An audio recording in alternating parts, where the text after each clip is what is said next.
شروع کرتا ہوں میں اللہ کے نام سے جو بڑا مہربان نہایت رحم کرنے والا ہے۔ یہ پہلے شروع کرتا ہوں میں یہ ترجمہ پہلے، جبکہ اس کا متعلق آپ پہلے نکالیں گے۔ اقرأ بسم اللہ الرحمن الرحیم، اور اگر اس کا متعلق آپ بعد میں نکالیں بسم اللہ الرحمن الرحیم اقرأ، تو پھر ترجمہ یہ ہوگا اللہ کے نام سے جو بڑا مہربان نہایت رحم کرنے والا ہے، شروع کرتا ہوں میں۔ اگر متعلق پہلے نکالو گے تو پھر اس کا ترجمہ پہلے ہوگا، اگر بعد میں نکالو گے تو ترجمہ بعد میں ہوگا۔ بعض درمیان میں بھی نکالتے ہیں بسم اللہ اقرأ الرحمن الرحیم، تو پھر ترجمہ یہ ہوگا اللہ کے نام کے ساتھ شروع کرتا ہوں جو بڑا مہربان نہایت رحم کرنے والا۔ الحمدللہ رب العالمین، الحمد کے اوپر الف لام جنس کا ہے، اشتغاق کا بھی بن سکتا ہے، کہ تمام تعریفیں خاص اللہ کے لیے جو پالنے والا ہے سارے جہانوں کا۔ اس دعویٰ بھی ہے، دلیل بھی ہے۔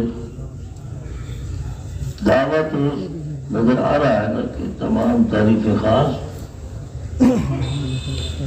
اللہ تعالیٰ کے سوا کسی کی تعریف جائز نہیں ہے، مدح کر سکتے ہو، ہم جائز نہیں، ہم صرف اللہ کے۔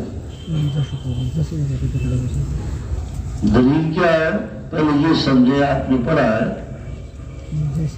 ایک حمد ہوتی ہے، ایک مدح ہوتی ہے، ایک ثنا شکر ہوتا ہے۔ حمد کسے کہتے ہیں؟ کسی کی تعریف کرنا اس کی صفات اختیاریہ پر۔ مدح کہتے ہیں کسی کی تعریف کرنا اس کی صفات غیر اختیاریہ پر۔ اور شکر ہوتا بدلے میں، ہمارے پر کوئی احسان کرے اس پر، اس کو شکر کہتے ہیں۔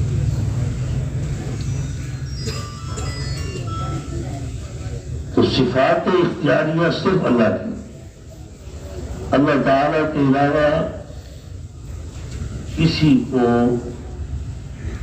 اختیاری صفت حاصل نہیں ہے۔ ایسا سب بے اختیار ہے۔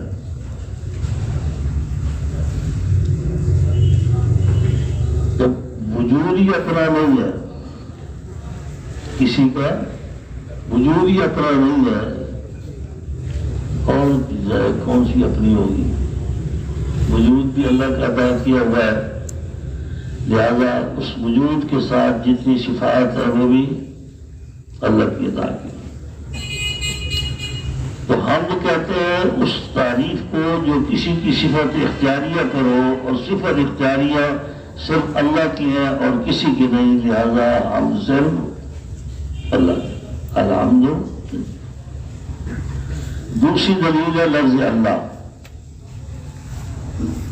لفظ اللہ کی تعریف آپ نے پڑھی ہوگی، عربی میں اس کی تعریف کرتے ہیں المستجمع لجمیع صفات الکمال۔ اللہ وہ ذات ہے جو تمام صفات کمال کو جامع ہو، اور جو صفات کمال کو جامع ہے ہم اسی کے لیے، اس کے سوا کسی کے لیے ہم۔ تیسری دلیل رب العالمین، ہم اللہ کے لیے کیوں ہے؟ اس واسطے ہے کہ سارے جہانوں کا پالنے والا۔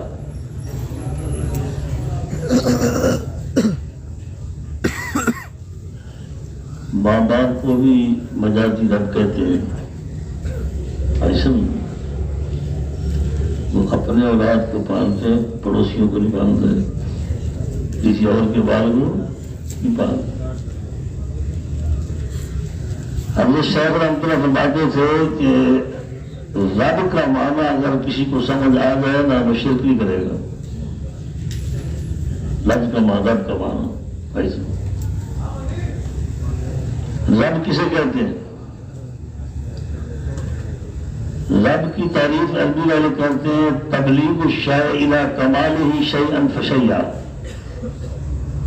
کسی شے کو اس کے حد کمال تک پہنچانا آہستہ آہستہ، جس کی جو حد رکھی ہے اس کے مطابق۔ مثلا مرغی کا بچہ کتنی دیر کے بعد بالغ ہوتا ہے، بھیڑ بکری کا بچہ کتنی دیر میں بالغ ہوگا، 1 سال کا ہو کے جوان ہو جاتا ہے،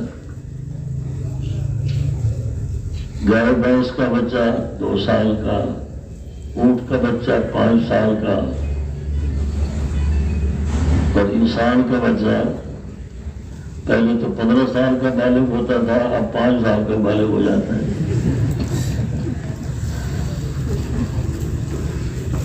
پہلے زمانے کی بات ہے نا، شہروں پر دیکھتے پنجابی 15 سال کا بالغ ہو جاتا ہے، پٹھان 40 سال کا بالغ ہوتا ہے۔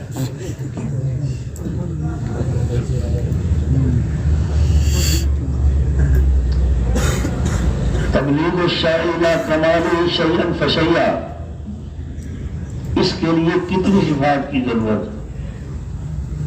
پہلی صفت حی، رب وہ ہے جو حی ہو، زندہ ہے، زندہ رکھ سکے، زندگی دینے والا ایسا۔ دوسری صفت جس شے کو جس وقت تک رکھنا ہے اس کو کوئی ہلا نہ سکے، ختم نہ کر سکے۔ تو رب کے لیے دوسری صفت قیوم، حی اور قیوم۔ رب کے لیے تیسری صفت کہ جس کو زندہ کیا ہے، قائم کیا ہے، رزق بھی دے اس کو، اس کی ضروریات بھی پوری کرے۔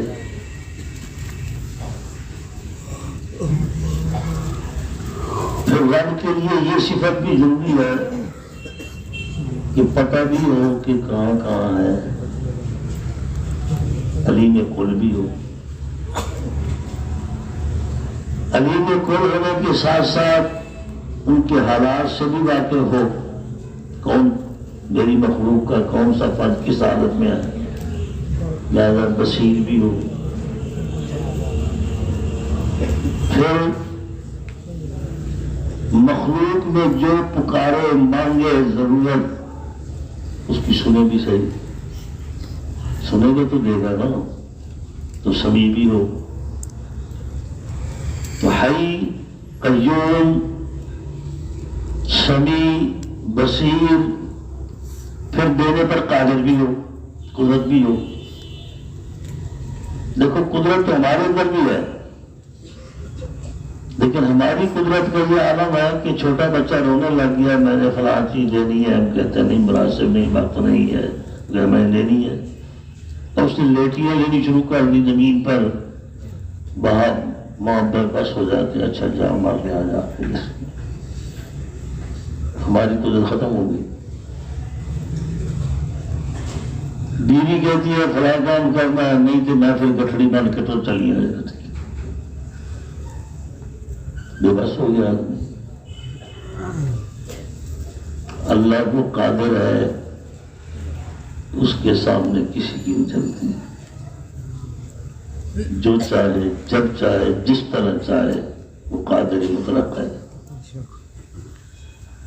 اب یہ صفات رب والی کائنات میں رب کے علاوہ کسی کے اندر ہے نا، جب نہیں ہے تو اس کا شریک بھی وہ وحدہ لا شریک۔ الحمدللہ رب اس عالم میں چونکہ کئی عالم ہیں، ویسے عالم کا لفظی معنی تو ما سوی اللہ، اللہ کے سوا جو کچھ ہے وہ عالم ہے، اور عالم بعد اس میں اعلیٰ جو بھی بناتے ہیں ما یعلم بہ، جس کے ذریعے کسی کی پہچان ہو۔ اس جہان کے ذریعے خدا کی پہچان ہوتی ہے، اس واسطے اس عالم کو عالم کہا جاتا ہے۔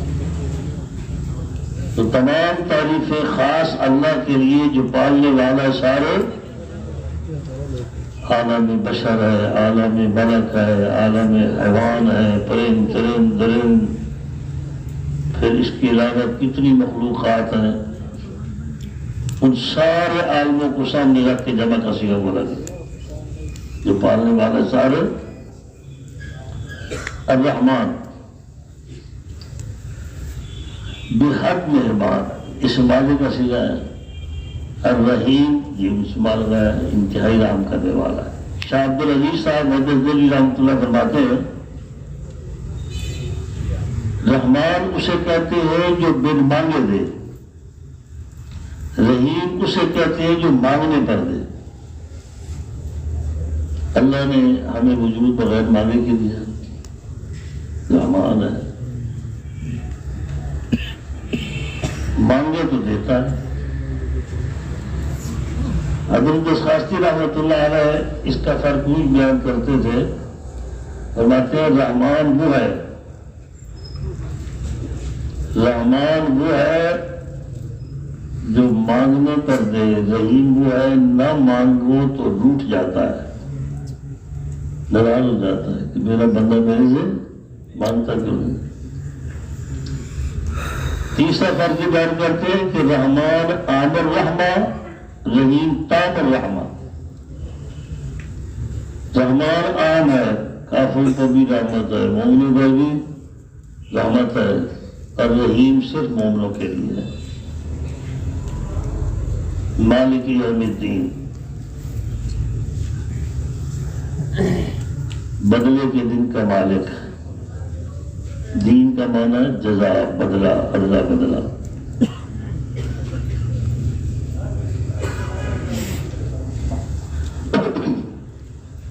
مالک تو اب بھی ہوئی ہے، لیکن یہاں عارضی طور پر ملکیتیں دی ہوئی ہیں اسے۔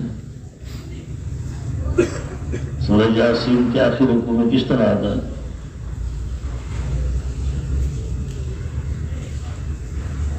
پڑھو نا، اولم الانسان انا خلقناہ، نہیں پیچھے یہ پیچھے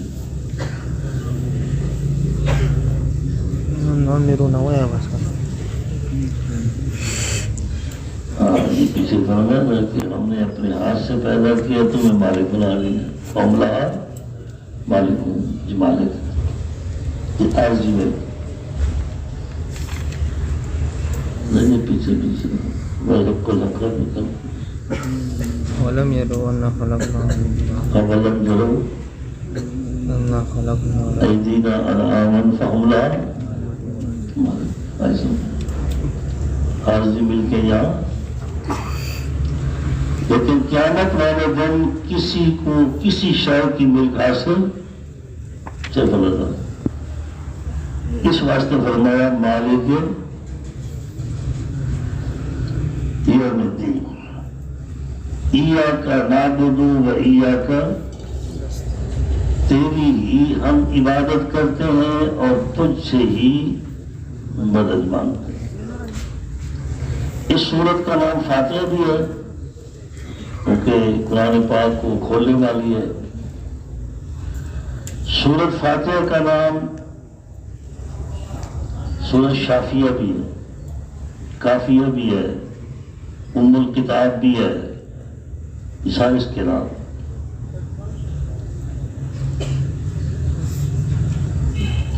سورہ مسئلہ بھی اس کا نام ہے۔ سورہ مسئلہ اس واسطے اس کا نام ہے کہ اس کے اندر اللہ نے مانگنے کا طریقہ بتایا ہے۔ مانگنے کا کیا طریقہ ہے؟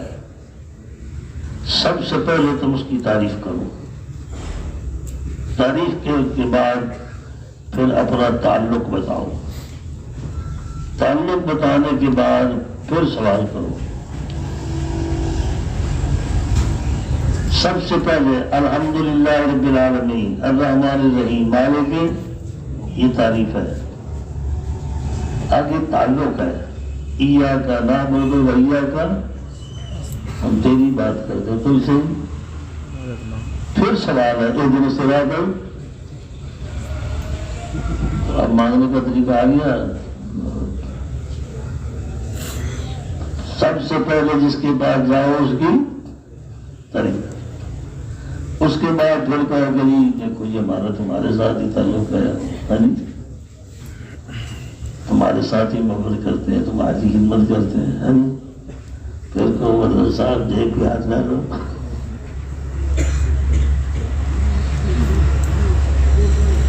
کیونکہ یہ اگرچہ میں تو اس میں نہیں ہوں، ایسا میں نے کبھی چندہ نہیں کیا، اپنی مسجد بھی کبھی نہیں کیا. ویسے عام طور پر قاعدہ بیان کرتے ہیں کہ مفت میں وہ ہوتا ہے جو ہر ایک سے مانگے، ہر چیز مانگے، ہر وقت مانگے. جو ہر ایک سے مانگے، ہر چیز مانگے، ایک سے مانگے، ہر وقت مانگے. اس کو سورۃ شافیہ بھی کہتے ہیں. شافیہ شفا سے، یہ بیماروں کا علاج ہے، اس میں کوئی شک نہیں. حضور پاک صلی اللہ علیہ وسلم نے ایک مہم پر 15 یا 30 کا ذکر آتا ہے، صحابہ بھیجے تھے چھاپا مار. وہ کامیاب ہو کے واپس آ رہے تھے، رات ہو گئی، گاؤں تھا، وہاں پہنچے، نماز پڑھی، وہ دیکھ رہے تھے. انہوں نے کہا یہ رات ہم تمہارے مہمان ہیں. اس وقت یہی ہوتا تھا، اس وقت ہوٹل وغیرہ تو نہیں ہوتے تھے. جہاں تم پہنچے کسی کا دروازہ کھڑکایا، کہا میں تمہارا مہمان ہوں. کہتے ٹھیک ہے. تو یہ کہا ہم تمہارے مہمان ہیں. ہم نے کہا یہ تمہارا طور طریقہ ہمیں پسند، تو ٹھیک ہے مہمان نہ بناؤ، رہنے دو، رات گزارنے دو. نہیں، رات بھی نہیں گزارنے. انہوں نے گاؤں کے قریب ہی ڈیرا لگا دیا. ان کے سردار کو زہریلا سانپ لڑا، تڑپتا تھا ایسے. ان کے پاس اس زمانے کے مطابق جو دم چوت والے تھے، منتر والوں نے پڑھے، کوئی آرام نہ آیا، علاج کوئی فائدہ نہ. کسی نے کہا نہیں، رات جو آئے تھے انہوں نے ڈیرا ساتھ لگایا ہوا ہے، ان سے پوچھ لو، شاید ان میں سے کسی کو کوئی دم چم آتا ہو. گئے نا، حضرت ابو سعید خود ہی رضی اللہ تعالیٰ نے کہا میں دم کرتا ہوں، لیکن مفت نہیں کروں گا، 30 بکریاں لوں گا. دوسرے ساتھیوں نے کہا کان کے اندر کہ یہ وہی ہے جنہوں نے میرا ہاتھ رہنے نہیں دیا تھا، 30 تھوڑی ہیں. 100. بخاری شریف کے اندر 30 کا ذکر ہے اور ابو داؤد شریف میں 100 کا ذکر ہے. ایسے انہوں نے کہا ٹھیک ہے دے دیا، وعدے کے پکے تھے وہ لوگ. تو یہ گئے، انہوں نے دم کیا، وہ ایسے ٹھیک ہوا گیا، اس کو کبھی تکلیف ہوئی نہیں. پنکھے کس نے چاہیے بند کرو، وہ خدا کا خوف کرو یار، سارے تو تمہاری طرف طاقت والے ہیں.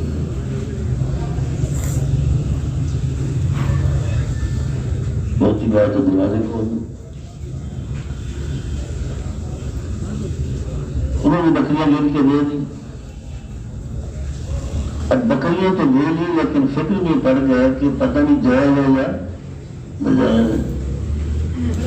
چلو جی بات جائیں گے، صلی اللہ علیہ وسلم سے پوچھیں گے. پھر وہاں پہنچے جہاں اور سارا واقعہ حالات سنائے، وہاں یہ بھی بتایا. آپ نے فرمایا پہلے ہی بتایا کہ تم نے کیا پڑھ کے دم کیا. کہنے لگے یا رسول اللہ میں نے فاتحہ پڑھی. تیرے ذہن میں کس طرح ہے؟ یا رسول اللہ آپ نے کہا تھا نا اس کا نام شافیہ بھی ہے، اس سے میں سمجھا تھا کہ اللہ نے اس کے اندر شفا رکھی ہے. تو پھر حضور پاک صلی اللہ علیہ وسلم نے فرمایا کہ جائز ہے تمہارے لیے، مجھے بھی اس میں سے حصہ دو. تو آپ نے بھی حصہ لیا، لیکن سمجھانے کے لیے تھا، لالچ کے لیے نہیں تھا، تاکہ مجھے یقین ہو جائے کہ یہ مال پاک ہے. اگر اس کے اندر کوئی بھی شک شبہ ہوتا تو آپ اپنی ذات کے لیے استعمال نہ کرتے. تو اسی حدیث کی وجہ سے یہ دم جلود والے جو پیسے لیتے ہیں، فقہائے کرام اس کو جائز رکھا ہے. جائز لے سکتے. ام القرآن جس کا نام ہے، ام کا معنی عشر ہے، اس میں قرآن پاک کے جتنے مضامین ہیں سارے موجود ہیں، اس واسطے اس کو ام القرآن بھی کہتے ہیں. ایاک نعبد و ایاک نستعین، تیری ہی ہم عبادت کرتے ہیں، تجھ سے ہی مدد مانگتے ہیں. ہمارے اور مشرک کے درمیان یہ فرق ہے. وہ کہتا ہے تیری بھی عبادت کرتے ہیں اوروں کی بھی، ہم کہتے ہیں تیری ہی عبادت کرتے ہیں اوروں کی عبادت. تو ہی اور بھی، ہی اور بھی کا فرق ہے. ہم کہتے ہیں تجھ سے ہی مدد مانگتے ہیں، وہ کہتا ہے تجھ سے بھی مدد مانگتے ہیں. بس نہیں ہے، کہتے ہیں تیری ہی عبادت کرتے ہیں تجھ سے ہی. تو مشرک کہتا ہے تیری بھی عبادت کرتے ہیں تجھ سے بھی مدد. ایک شعر میں نے پڑھا تھا، ان کا اشتہار تھا رکشے کے اوپر لگا ہوا جلسے کا، اس پر شعر لکھا ہوا تھا، معبود ماں مسجود ماں، اے خدا اے خدا. معبود ماں اے خدا اے خدا، حاجت روا باذن خدا، مصطفیٰ مصطفیٰ. حاجت روا باذن خدا، مصطفیٰ مصطفیٰ. یہ شرک ہے. ایسا ہم اللہ کے سوا کسی کو حاجت روا مشکل کشا نہیں مانتے، نہ خدا نے کسی کو اجازت دی ہے. مشرک اور گندی عورت یہ ڈرانا ہے. ایسا گندی عورت اپنے خاوند کا حق اوروں کو بھی دیتی ہے، خاوند کو بھی دیتی ہے. مشرک خدا کا خدا کو بھی دیتا ہے، اوروں کو بھی دیتا ہے. ایسا تو مشرک میں اور گندی عورت میں کوئی فرق نہیں. ایسا یہ جو بلتی ہے یہ کہتے ہیں کہ دیکھو جی قرآن پاک میں غیر اللہ کی عبادت کی نفی آئی. اچھی طرح بات سمجھ لیں، غیر اللہ کی عبادت. ہم غیر اللہ کی عبادت نہیں کرتے، غیر اللہ سے نہیں مانتے. نبی، ولی، شہید، کتب، ابدال یہ تو خدا کے اپنے ہیں. ہم خدا کے غیروں سے نہیں مانگتے، خدا کے اپنے سے مانگتے. اچھی طرح سمجھ لیں، بنیادی مسئلہ ہے ایسا. اور وہ اپنے لوگوں کو کس طرح پکا کرتے ہیں.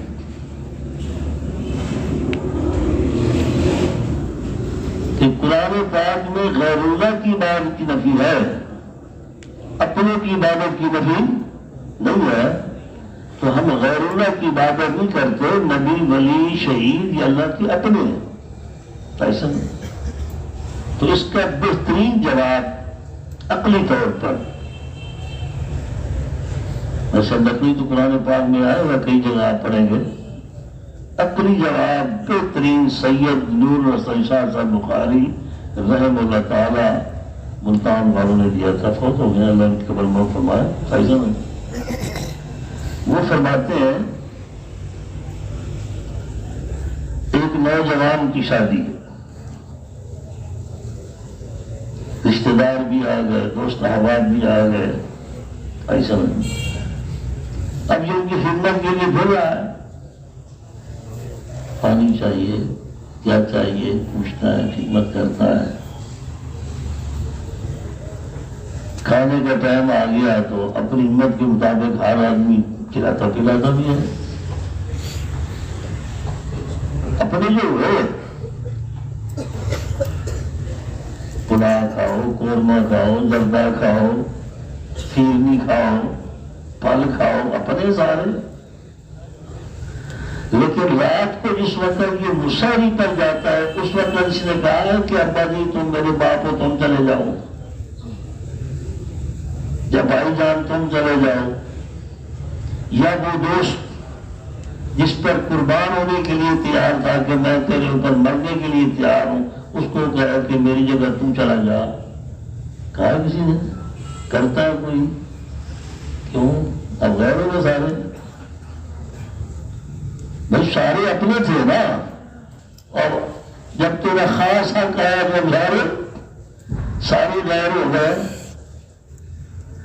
یہ اولیاء، کتب، ابدال، شہید سارے اپنے ہیں، لیکن ان اپنوں کے لیے لہم جنات تجری من تحتہا لہم فیہا ما یشاؤون.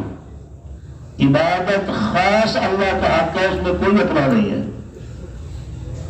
جس طرح تو اپنے خاص حق میں کسی کو شریک کرنے کے لیے تیار نہیں ہے، بندہ ہو کے، انسان ہو کے تیری غیرت کیا ہے؟ گندے قطرے جو پیدا ہوا ہے، ایک گندی بوند سے پیدا ہونے والے تیرے اندر غیرت اتنی ہے کہ اپنے حق میں کسی کو اپنا مانگنے کے لیے تیار. اور جو غیرتوں کا مالک ہی نہیں خالق ہے، وہ کب برداشت کرتا ہے کہ میرے حق میں کوئی اور شریک ہو؟ تو اللہ تعالیٰ کا جو خاص حق ہے اس میں کوئی بھی اپنا سب غیر. باقی انشاءاللہ اپنے موقع پر دلائلاتے رہیں گے. اگلی دلیل میں نے آپ کو سمجھا دوں. ایاک نعبد اہدنا الصراط المستقیم، چلا ہمیں سیدھے راستے پر. دولت نہیں مانگی، کوٹھی نہیں مانگی، کوئی مرتبہ نہیں مانگا، وزارت نہیں مانگی، ہدایت مانگی. سوال کس کا کیا؟ ہدایت. اس واسطے کہ ہدایت آ گئی سب کچھ مل گیا، اور اگر سب کچھ ملا ہدایت نہیں ملی ہمیشہ کے لیے تباہ ہوگی. جو اعلیٰ فرد وہ مانگ لیا. دیکھو یہ ہمارے آزاد، اگر یہ راہ راست پر چلیں گے جنت میں باغ و بہار ہے، اور اگر یہ برا ہو گئے غلط چلے تو جتنے آزاد ہیں اتنی تکلیف ہوگی. ہاتھ بھی جل رہا ہے، پاؤں بھی جل رہا ہے، منہ بھی جل رہا ہے، کان بھی جل رہے ہیں. اس واسطے جو اعلیٰ فرد تھا وہ مانگا اہدنا الصراط، اس میں سب کچھ آ گیا. صراط الذین انعمت علیہم، اکیلے چلنے سے آدمی بھٹک سکتا ہے، راستہ بھول سکتا ہے. اس وقت سے فرمایا ہدایت دے اور ہدایت والوں کے ساتھ چلا مجھے. صراط الذین انعمت، یہ کون لوگ ہیں؟ انعم اللہ علیہم من النبیین والصدیقین والشہداء والصالحین غیر المغضوب علیہم ولا الضالین. ان پر نہ چلا جن پر غضب ہوا ہے، اور نہ ان پر جو گمراہ ہوئے ہیں. اس کی تفسیر خود ان پاشا نے فرمائی کہ غیر المغضوب سے مراد یہود ہے اور ظالم سے مراد نصارہ ہے. نہ ہمیں یہودیوں کے راستے پر چلا اور نہ ہمیں عیسائیوں کے راستے پر چلا. قرآن پاک پر سب سے زیادہ اعتراض آریہ سماج کا لیڈر گزرا ہے پنڈت دیانت سرسوتی. بڑا منہ پھٹ، بڑا خبیث، بڑا گنڈا، بڑا بدماش.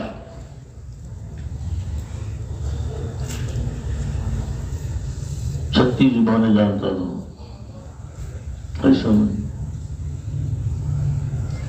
انگریزوں کی سرپرستی حاصل تھی، چیلنج کرتا تھا، آؤ میرے ساتھ مناظرہ کرو.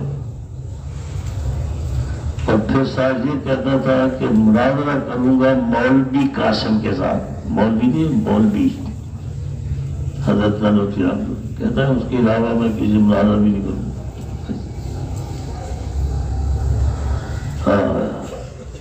نانوتوی تو پھر نانوتوی تھا، در در پر تقریریں کرتا ہے، قرآن پڑھتا ہے۔ اس کی کتاب ہے ستیارش پرکاش، اس کا 14واں باب صرف قرآن پر قرآن، اور ہم سے خبیر شروع ہے والناس تک ادراج۔ اللہ تعالیٰ کو جاہل کہتا ہے۔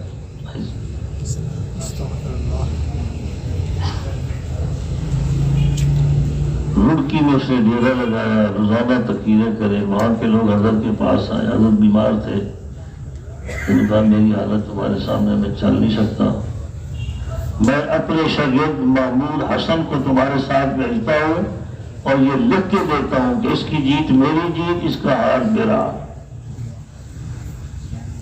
انہوں نے جا کے بتایا، کہنے لگا نہیں، مولوی قاسم کے علاوہ کسی مرض نہیں۔ حضرت نے فرمایا پھر میری چار پائی اٹھا کر چلو، چار پائی پر لے جائیں گے۔ اس خبیث کو جب پتا چلا کہ نانوتوی تو آ گیا، وہ ماضی آ گیا، نہیں مراد نہیں آیا۔ تو پھر حضرت نے فرمایا کہ شہر کے چوک کے اندر اسٹیج لگائے، اعلان کر دو بس کہ سارے اعتراضوں کا جواب دوں گا۔ تو چوک کے اندر اسٹیج لگایا گیا اور مجمع تھا جہاں تک لیا جاتی تھی۔ حضرت نے خطبے کے بعد اس شعر کے ساتھ اپنا بیان شروع کیا، کب وہ سنتے ہیں کہانی میری اور پھر وہ بھی زبانی میری، کب وہ سنتے ہیں کہانی میری اور پھر وہ بھی زبانی میری۔ بہت بڑا انسان تھا نانوتوی، بہت بڑا انسان تھا۔ ایسے میں مباحثہ شاہ جہان پر ان کی کتاب ہے، ضرور پڑھنا بازار سے، حجت السلام کتاب ہے، وہ پڑھنا۔ میلہ خدا شناسی ہے، ضرور پڑھنا۔ مباحثہ شاہ جہان پر میں مناظرہ ہوا، حضرت نے فرمایا کہ مناظرے کے لیے جاتا ہوں، دو شرطیں۔ پہلی شرط یہ ہے کہ میرا نام کسی کو نہیں بتانا، کون ہے۔ دوسری یہ ہے کہ میرا ایڈریس بھی کسی کو نہیں بتانا کہ آیا کہاں سے ہے۔ آئی سمجھ؟ اسی تو شہرت کے بھوکے ہیں، ہم تو شہرت کے بھوکے ہیں، خود بتاتے ہیں کہ تلیخ لے رہے ہو میرے نام کے ساتھ لکھنا باعث خوش بیان پوتی بیان علامت و دار۔ ہم ریاکار ہیں، ہم ریاکار۔ اپنے بزرگوں کو پڑھو اور سمجھو، ان چیزوں کی کوئی حیثیت نہیں، یاد رکھنا یہ توڑی ہے، توڑی۔ کسان کھیت لگاتا ہے دانوں کے لیے، توڑی کے لیے کبھی کسی نے کھیت توڑی مفت میں مل جاتی ہے۔ ایسا میں تم کام کرو خالص نیت کے ساتھ، شہرت خود بخود مل جائے گی۔ شہرت کے پیچھے نہ پاگو، کام کے پیچھے پاگو۔ ایسا اب جس وقت مخالف ذلیل ہو گیا، رسوا ہو گیا، نہ نام کا پتہ ہے نہ ایڈریس کا پتہ ہے، ہندو بھی تھے، سکھ بھی تھے، مسلمان بھی تھے، عیسائی بھی تھے، بدھو بھی تھے۔ اب وہ کہتے کیا ہے، حضرت نہ کندھے پر نیلی چادر رکھتے تھے، لنگی، تو کیا مولوی نیلی مونگی والا مولوی جت گیا، نیلی لنگی والا مولوی، نام کا تو پتہ نہیں تھا کون ہے۔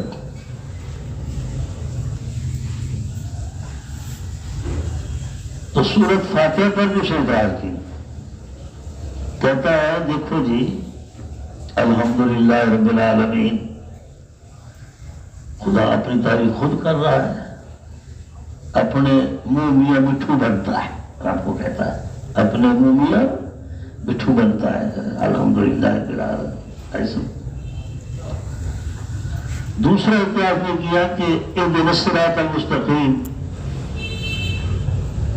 تو ان کے پیغمبر نے جو آخری نماز پڑھی ہے اس میں بھی تو فاتحہ پڑھی ہے، اس میں بھی یہی دعا کر رہا ہے کہ مجھے ہدایت عطا فرما۔ اس کا مطلب یہ ہے کہ کہ آخر دان تک ہدایت نبی نبی کو. حضرت نانوتوی رحمۃ اللہ کی کتاب ہے انتصار الاسلام. انتصار اس میں حضرت نے انکسار جواب دیا. حضرت فرماتے ہیں میں تیرے سے پوچھتا ہوں کہ جس وقت تو نے ہوش سنبھالی تو تیری اماں نے تجھے کہا کہ اماں ابا، تیری بہن نے تجھے کہا کہ ہمشیرہ، یہ سارے اپنے منہ خود میں مٹھو بنتے دیتے تھے. اور کسی نے تجھے سکھایا نا میں تیری ماں ہوں، میں تیرا باپ ہوں، میں تیری بہن ہوں، تو یہ خود میں مٹھو بنتے تھے. یہ تعلیم کے لیے تھا. کس کے لیے تھا؟ تعلیم کے لیے تھا. اللہ رب العزت نے ہمیں تعلیم دی ہے. الحمدللہ رب الرحمن الرحیم مالک ہدایت کے کئی درجے ہیں. ہم نے پڑھا ایک ہے راہ دکھانا، اراد و طریق، ایک ہے اشارے اور ایک ہے بلندیوں پر جانا. عام آدمی کہے گا اراد و طریق، اگلا کہے گا اشارے مطلوب، اور جو کامل کہے گا تو وہ درجوں کی بلندی کے لیے کہے گا. ایسا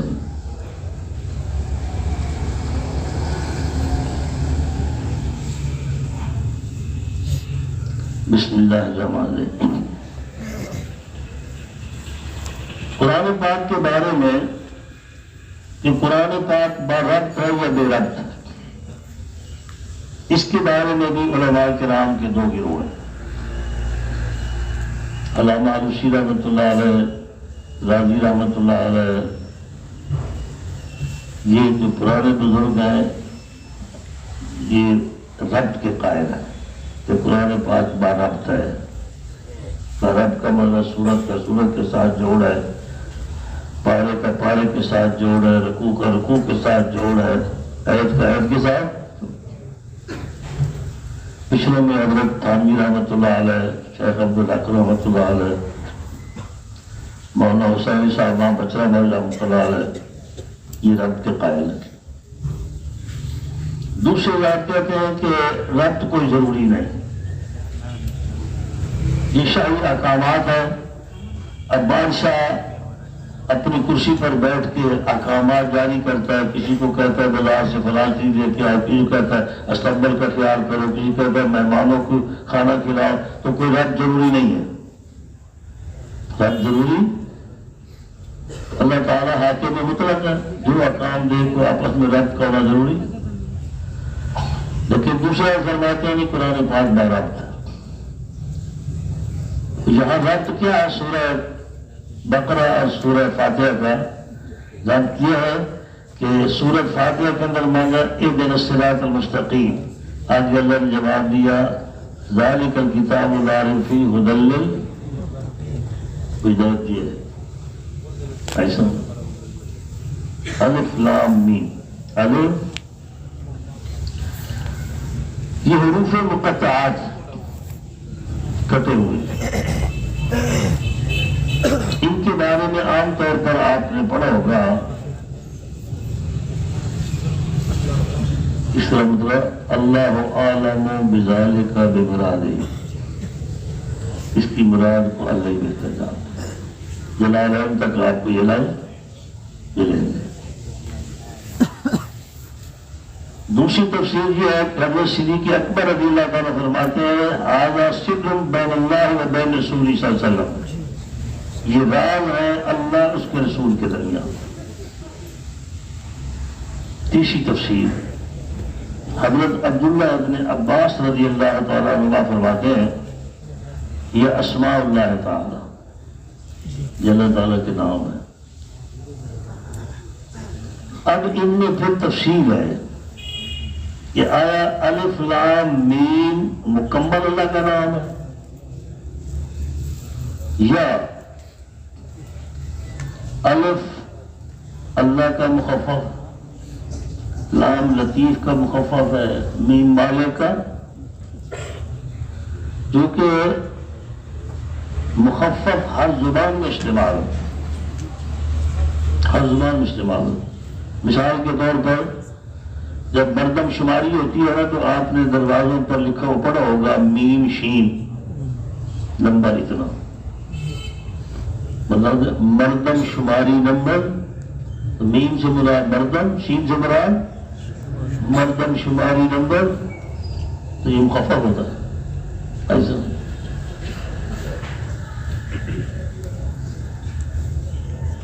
ایک میاں شفیع ہوتا تھا، نوائے وقت کا وہ مضمون لکھتا تھا نوائے وقت کے اندر، تو عنوان ہوتا تھا میم شین کی ڈائری، کیا ہوتا تھا؟ میم شین کی ڈائری، میم شین یعنی محمد شفیع کی ڈائری۔ میم شین سے کیا ہو رہا ہے؟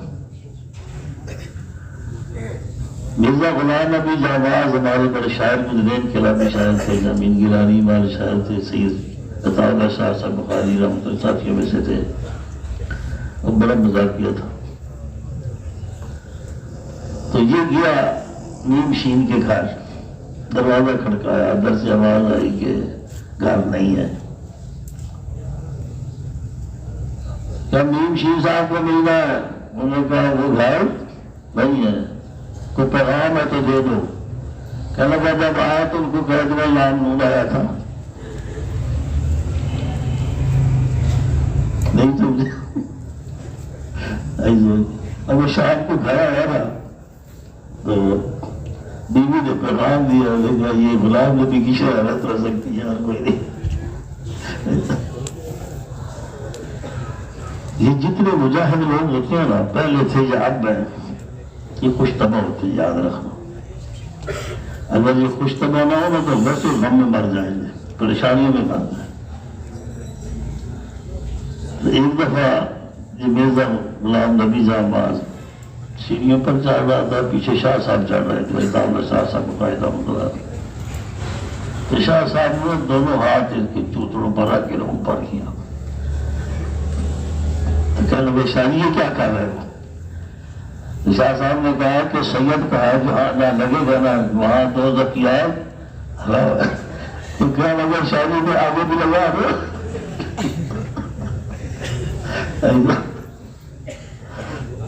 اچھا بات سمجھائی گئی؟ تو عبداللہ ابن عباس جو فرماتے ہیں کہ یہ اللہ تعالیٰ کے نام ہے۔ ذالک الکتاب لا ریب فیہ، یہ وہ کتاب ہے جس میں کوئی شک۔ اس پر اشکال یہ ہے کہ شک تو کیا لوگوں نے، آگے آ رہا ہے ان کنتم فی ریب مما نزلنا، تو بظاہر تعارض نظر آتا ہے، نہ فرمایا کوئی شک نہیں اور آگے شک کا ذکر ہے، تو کوئی تعارض نہیں ہے،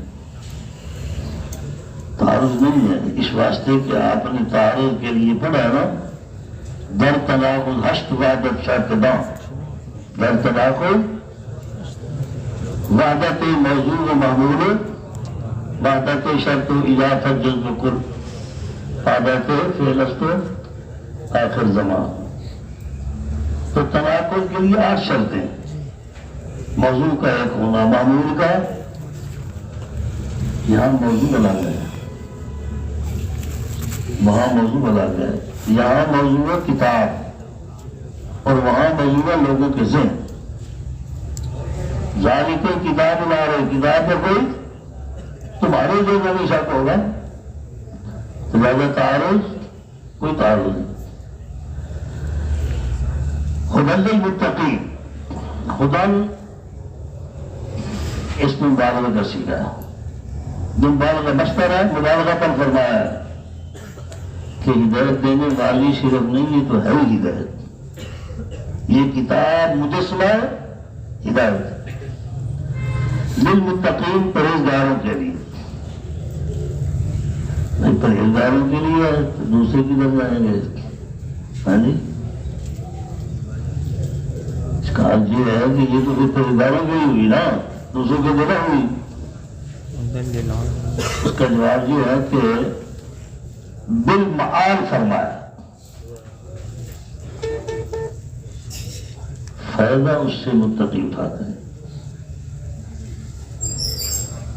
ہدایت اس سے ہے سب کے لیے۔ قرآن پاک میں جو لگی شہر رمضان الذی انزل فیہ القرآن ھدی للناس، سب لوگوں کے لیے ہدایت ہے۔ دوسرا یہ جواب دیتے ہیں کہ یہاں تقوی سے مراد لغوی معنی، ڈرنے والوں کے لیے ہدایت ہے۔ ڈرنے جو بھی ڈرے گا خدا کے قہر سے، غضب سے، جہنم سے، آخرت کے عذاب سے، اس کے لیے ہدایت ہے۔ تو لغوی معنی مراد، اصطلاحی معنی مراد نہیں ہے۔ تو ڈرتے مومن بھی ہے، ڈرتے کافر بھی، سب کے لیے ہدایت ہے۔ متقی کون لوگ ہیں؟ الذین یؤمنون بالغیب، جو ایمان لاتے ہیں بن دیکھے۔ غیب کا معنی ہے بالغیب۔ غیب کسے کہتے ہیں؟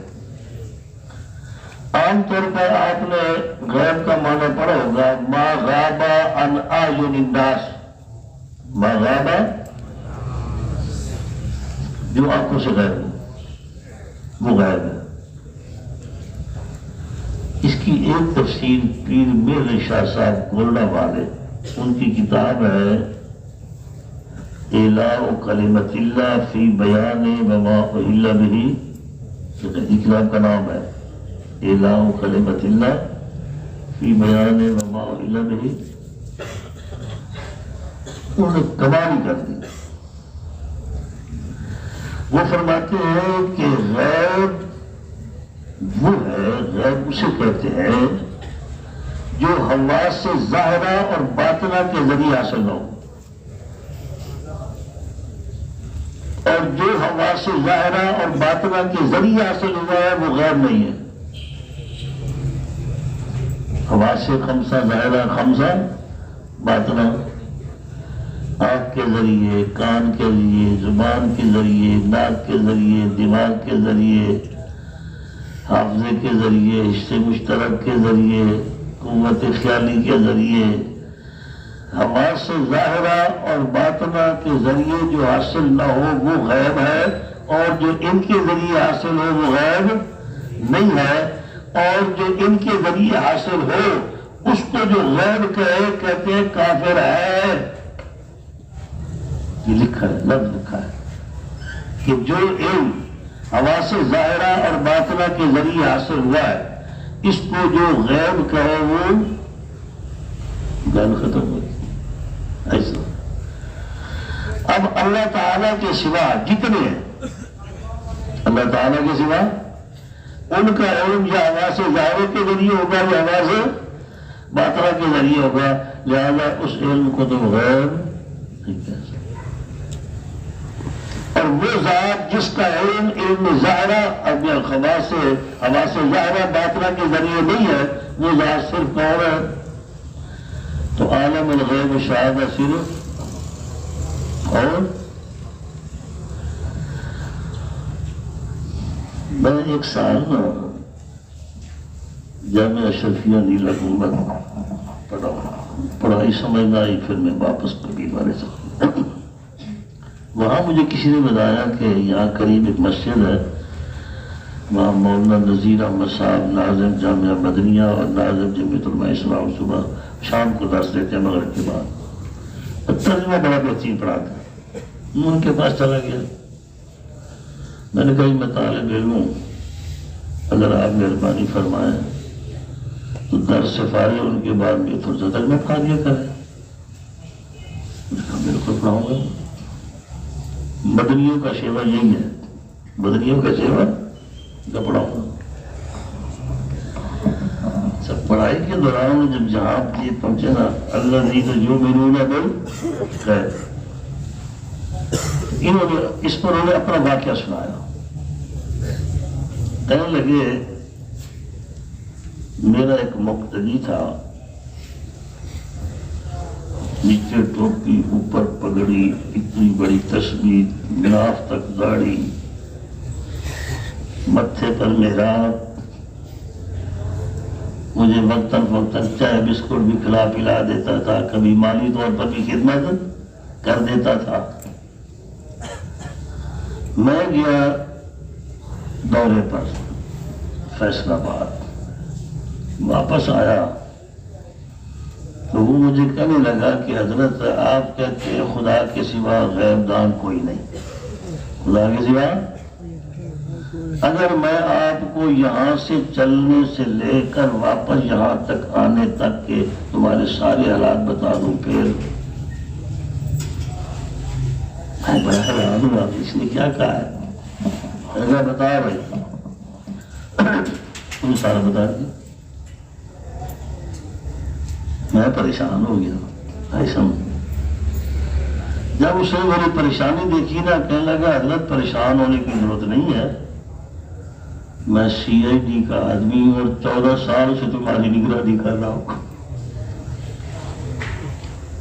میری ڈیوٹی تھی، تم نے مجھے بتایا کہ میں فیصلہ آباد جا رہا ہوں، میں نے اپنا آدمی تمہارے ساتھ جوڑ دیا، وہ تمہیں گاڑی پر بٹھا کے آیا، اس نے مجھے بتا دیا کہ فلاں ڈبہ نمبر فلاں سیٹ نمبر اتنے آدمی ساتھ ہیں۔ آگے ہم نے فون کر دیا فیصل آباد والوں کو، سی آئی ڈی والوں کو، انہوں نے تمہیں وصول کر لیا، پھر جہاں جہاں تم گئے وہ تمہارے ساتھ رہے۔ جب فارغ ہو کے انہوں نے پھر گاڑی میں بٹھایا، ہمیں فون کر دیا کہ ہم نے مولوی صاحب کو بٹھا دیا، واپس تم سے لے لینا، یہاں سے ہم نے پھر وصول کر دیا۔ اب بات سمجھ آئیے اس واقعے کا کیا مطلب ہے؟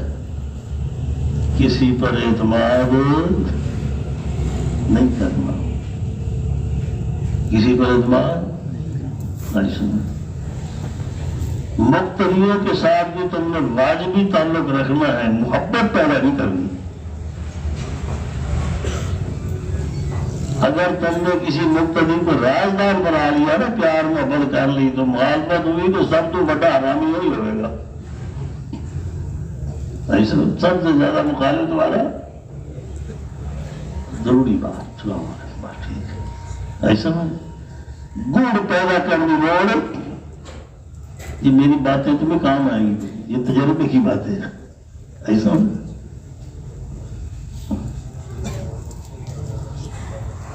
ایسے ایسے طریقے، ایسے ایسے جناب فنکاریاں۔ اب دیکھو ایک آدمی بلا وجہ کیا نسا کیا حال ہے، چائے نہ پلا تم ہمارا لگ رہا کیوں ہے پلاتا ہے، ایسا چھوٹا طالب علم تہجد پڑھنے لگ جائے نا تو میں اس کو خطرناک سمجھتا ہوں کہ یہ وقت سے پہلے بالغ ہو گیا ہے، ایسا وقت سے پہلے بالغ ہو جائے وہ خطرناک ہوتا ہے۔ اس واسطے کہ آدمی بلا وجہ تمہارے ساتھ محبت کر رہا ہے، کیوں کر رہا ہے وجہ بتاؤ، اس کا مطلب ہے کہ ضرور کوئی نہ کوئی گڑبڑ ہے۔ بوتلوں پر نہ مرو، چائے کی پیالیوں پر نہ مرو، ان چیزوں پر مت مرو، اپنے مشن اپنے پروگرام پر قائم رہو، سمجھو۔ اچھا الذین یؤمنون ویقیمون الصلاۃ، اور قائم کرتے نماز۔ یہ جو منکرین حدیث ہے نا، غلام احمد پرویز جن کا بڑا تھا منکر حدیث،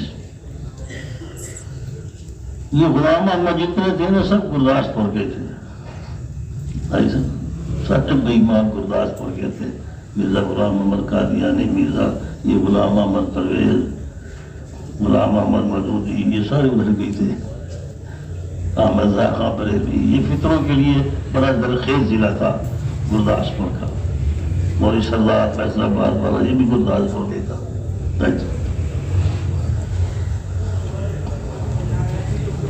تو یہ جو منکرین حدیث ہے وہ کہتے ہیں یہ جو مولویوں نے نماز بنائی ہوئی ہے نا، اس کا ذکر کہاں ہے، اس کا کہاں ذکر ہے؟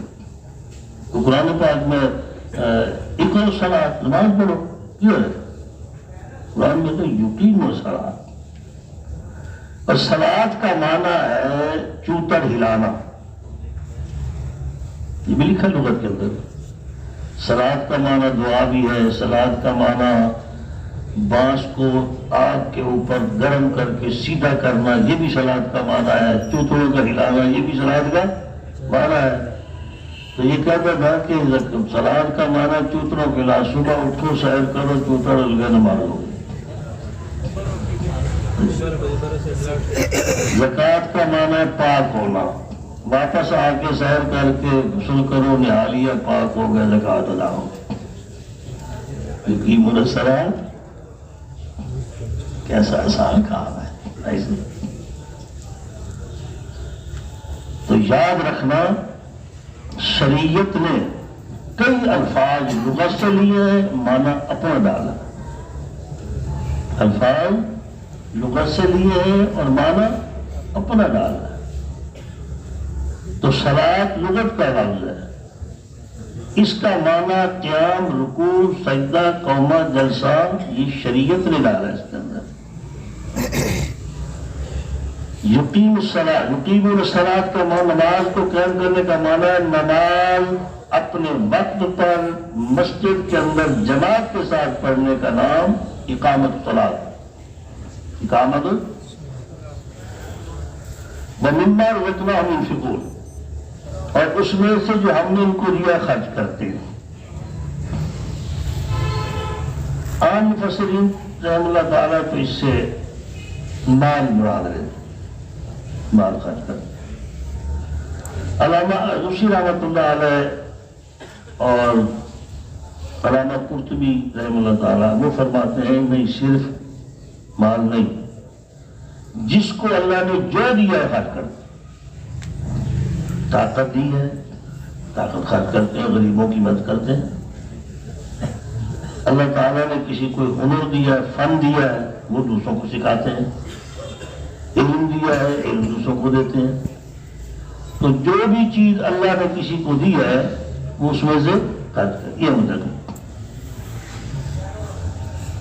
اب اس سے بچیوں نے استدلال کر دیا مما رزقناہم ينفقون، تیجا ساتہ دسواں ينفقون، ایسا نا تفسیر نہیں بھی ہے، ان کی تفسیر نہیں بھی۔ سوال یہ ہے کہ یہ جو تم نے تفسیر اس کی سمجھی ہے، تمہارے سے پہلے بھی کسی نے سمجھی ہے؟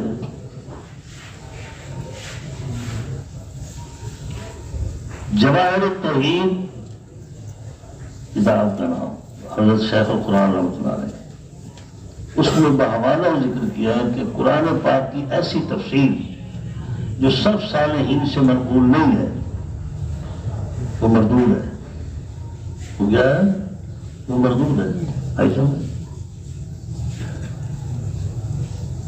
اگر ان چیزوں کی کوئی حقیقت ہوتی تو حضرت صلی اللہ علیہ وسلم کے زمانے میں خود حضرت صلی اللہ علیہ وسلم کی 2 بیویاں فوت ہوئی ہیں، حضرت خدیجہ الکبریٰ رضی اللہ تعالیٰ، حضرت زینب ام المساکین رضی اللہ تعالیٰ عنہ، 3 بیٹے فوت ہوئے ہیں، 3 بیٹیاں فوت ہوئی ہیں۔ تو یہ عید ان کو سمجھ نہیں آئی تھی کہ اس میں تینا ساتھ کرشمہ بھی ہے؟ صحابہ کرام کو بھی سمجھ نہیں آئی، تابعین کو بھی سمجھ آئی، ائمہ کرام کو بھی سمجھ نہیں آئی، تمہیں سمجھ آ رہی ہے؟ تو اس کی کوئی حیثیت ہے؟ یہ بدعت ہے۔ والذین یؤمنون بما انزل الیک، اور وہ لوگ جو ایمان لاتے اس چیز پر جو نازل کی گئی آپ کی طرف، قرآن ہے، حدیث ہے، جتنے بھی شرعی احکامات، وما انزل من قبلک، اور اس پر ایمان لاتے ہیں جو نازل کیا گیا آپ سے پہلے، وبالآخرۃ هم یوقنون، اور وہ آخرت پر یقین رکھتے ہیں۔ اسمبلی میں مرزا ناصر کے ساتھ مناظرہ تھا، جس وقت ان کو کافر قرار دیا گیا، بڑے دن چلتا رہا ہے مناظرہ اسمبلی کے اندر۔ مسلمانوں کی طرف سے نمائندے تھے حضرت مفتی محمود صاحب رحمۃ اللہ علیہ۔ حضرت نے فرمایا کہ ایک دن اس نے یہ سوال کھڑا کیا کہنے لگا دیکھو جی تم کہتے ہو ختم نبوت کا منکر کافر ہے،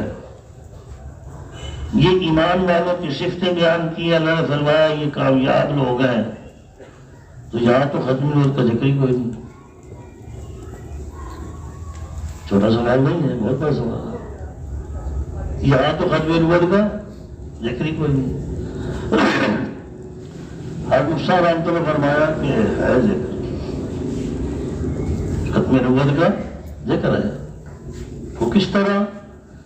اللہ نے یہ فرمایا کہ ایمان لاتے اس پر جو آپ کی طرف نازل کیا گیا اور جو اس سے آپ سے پہلے نازل کیا گیا، اگر بعد میں آنا ہوتا اس کا بھی ذکر ہوتا، اگر بعد میں کسی میں آنا ہوتا تو اس کا بھی۔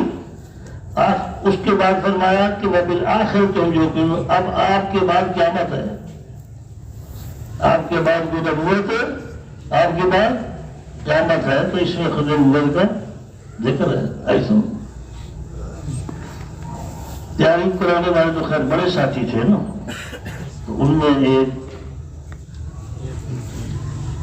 مولانا حیات محمد صاحب تھے، یہ مناظر تھے ختم نبوت کے موضوع پر، لیکن تھے کھودے، داڑھی نہیں تھی۔ ایسا ایک دن افسر ہم فرماتے ہیں، میں نے کہا کہ حضرت معاملہ بڑا لمبا ہو گیا ہے، لگے آج ایسا نقطہ بتاؤں گا کہ کل ہی بات ختم ہو جائے گی۔ ایسا تو کہنے لگے تم نے آج یہ سوال اٹھانا ہے اسمبلی کے اندر کہ جی مرزا غلام احمد قادیانی یہ لکھتا ہے کہ جو میرے اوپر ایمان نہیں لاتے وہ کافر ہے، ولد الزنا ہے، حرامی ہے۔ ایسا بنے تو سارے اسمبلی والوں کو سمجھ آ جائے گی کہ ہمیں مرزے نے کیا کہا ہے۔ ہوتا کہ پھر میں نے یہ سوال اٹھایا نا، اب مرزے کے پاس جواب کوئی نہیں تھا، سارے اسمبلی والوں نے کہا بالکل کافر ہے بھائی، مانی جو ہمیں کافر کہتا ہے وہ کافر ہے۔ ایسا بھائی ایک دفعہ میرے سے ڈی سی نے کہا کہ تم رافضیوں کو کافر کیوں کہتے ہو؟ میں نے کہا ہمیں یہ کافر کہتے ہیں، ہمیں یہ کافر کہتے ہیں۔ ان کو لانتی کیوں کہتے ہو؟ ہمیں یہ لانتی کہتے ہیں، ہم ان کو لانتی کہتے ہیں۔ سارے بیٹھے تھے، وہ بھی تھے، کہ وہ کس طرح؟ میں نے کہا یہ کہتے ہیں کہ جو اس قرآن کو قرآن مانتا ہے وہ مسلمان نہیں ہے، کافر ہے، اصل قرآن تو شبہ ہوا ہے، ہم تو اس کو مانتے ہیں۔ انہوں نے لکھا ہے ملا باقر مجلسی نے کہ ابو بکر عمر پر جو لعنت نہیں بھیجتا وہ لعنتی ہے، ہم تو نہیں بھیجتے، ہم تو ان پر لعنت بھیجنے والے کو ڈانٹتے بھیجتے۔ سونا سناٹا چھا گیا، کسی کے پاس کوئی جواب نہیں تھا۔ ایسا ایک لطیفہ بھی سنا دوں، لیکن اس سے پہلے ایک بات سمجھیں، یہ جو مرزا غلام احمد قادیانی تھا نا، یہ ایک بچی پر عاشق ہو گیا تھا، ان کے گھر آئی نا تو کہنے لگا کہ بھائی آئی ہے، اس کا نکاح میرے ساتھ کرا۔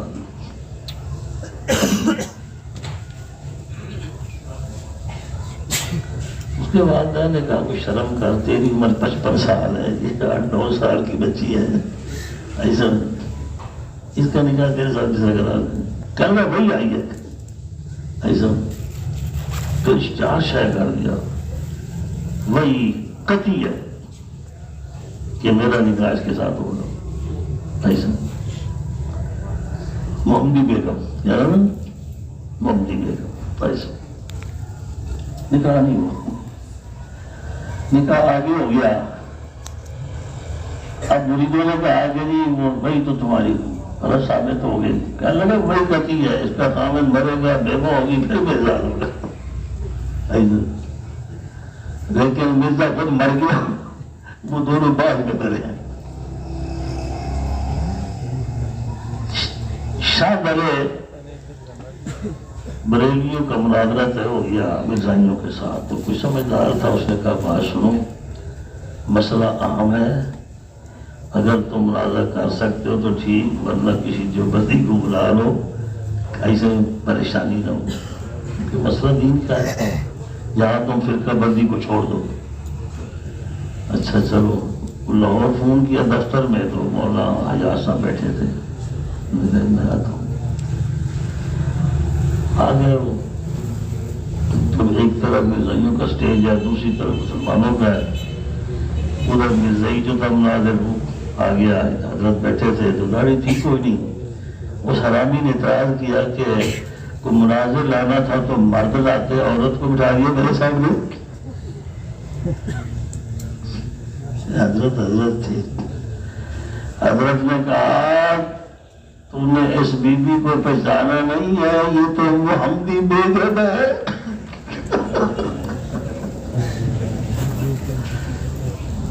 بس آ گیا، اتنی بار بھی آ گیا، اس کو پتا تھا اب میرا شر ہو گیا، معاملہ ختم، بھاگ گیا وہ۔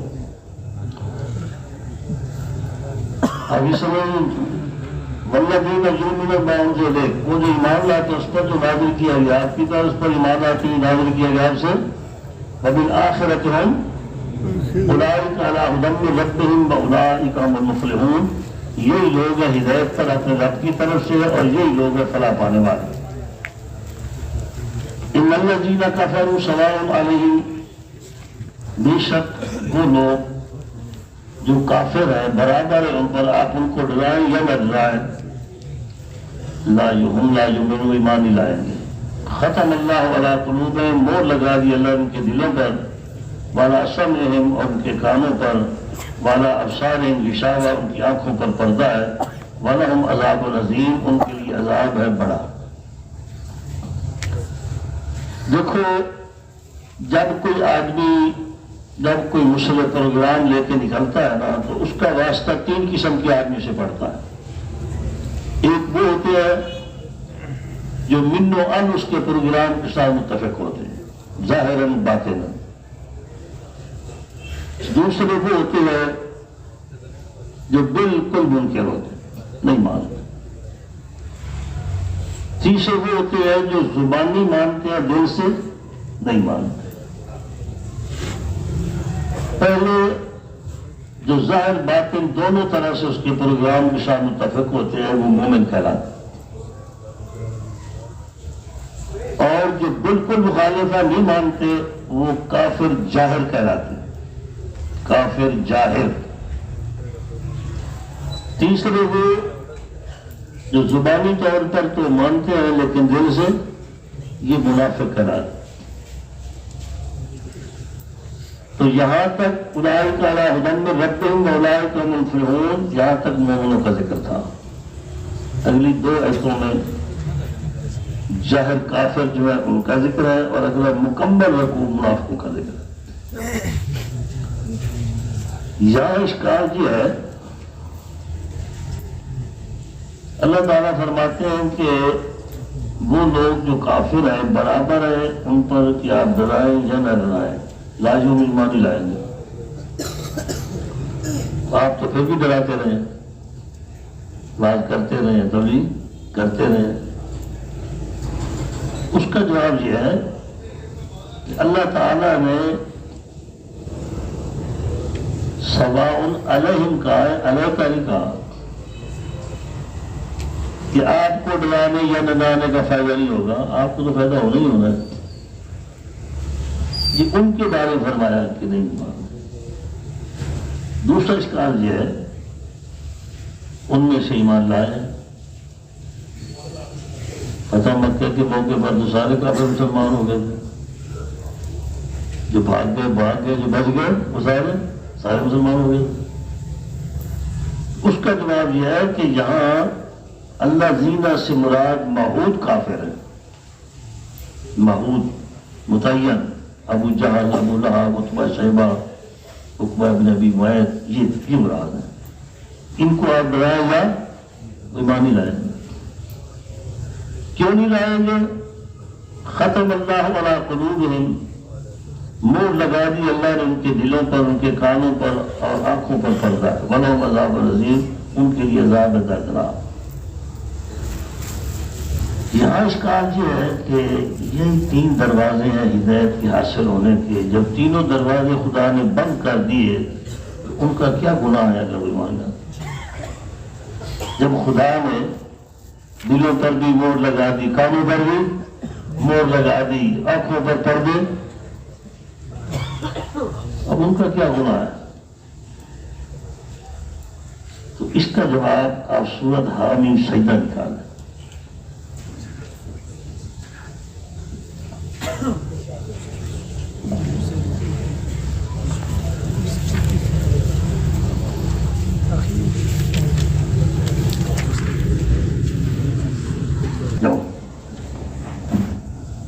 سودرا قصبہ وزیر آباد کے پاس میں وہاں کام لیا تو جگہ سے آواز آ رہی تھی، مولوی صاحب خطیب کر رہے تھے، بڑی لے کرنے کا، آج میں نے ثابت کرنا ہے قرآن سے ختم شریف۔ آج میں بھی روکی آگے دوسرے کیری عید پڑھنا ہے، 15 منٹ تک ادھر ادھر کی مار کے پھر کہتا آج میں نے ثابت کرنا ہے قرآن سے ختم شریف کا۔ مرنے بھی جب پٹھے کو گولی چھڑ دے، پھر مزید 15 منٹ کے بعد میں خوب دین بنا دے لوگوں میں، پھر کہتا ہے ختم اللہ، اللہ نے ختم دیتا۔ انتہا دیے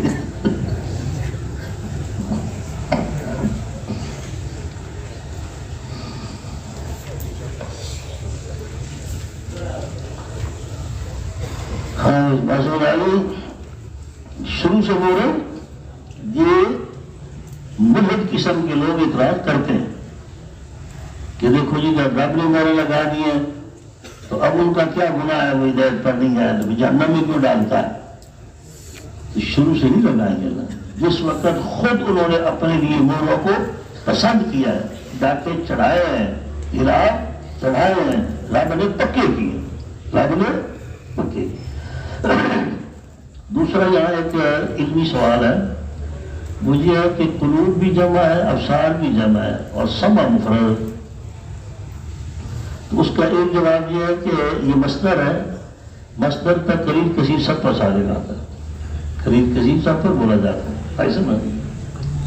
دوسرا جواب یہ ہے کہ قلوب، قلب اور بصر ان کا تعلق کئی چیزوں کے ساتھ ہوتا ہے اور سمع کا تعلق صرف سننے کے ساتھ ہے، تو چونکہ قلب اور ابصار کا تعلق کئی چیزوں کے ساتھ تھا، اس بات جمع کا ذکر ہے، اور سمع کا تعلق صرف ایک کے ساتھ تھا، اس واسطے مفرد ہے۔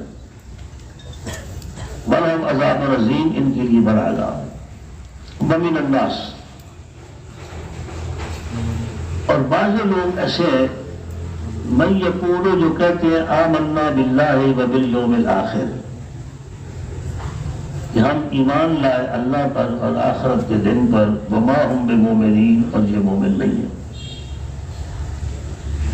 یہ بدبخت بتی اپنے شاگردوں کو یہ عیب اس طرح پڑھاتے ہیں کہ بعض لوگ ایسے ہیں جو کہتے ہیں ایمان لائے اللہ پر اور آخرت کے دن پر اور رسول کو نہیں مانتے، اے دیوبندی جے وما ہم بمومنین، مومن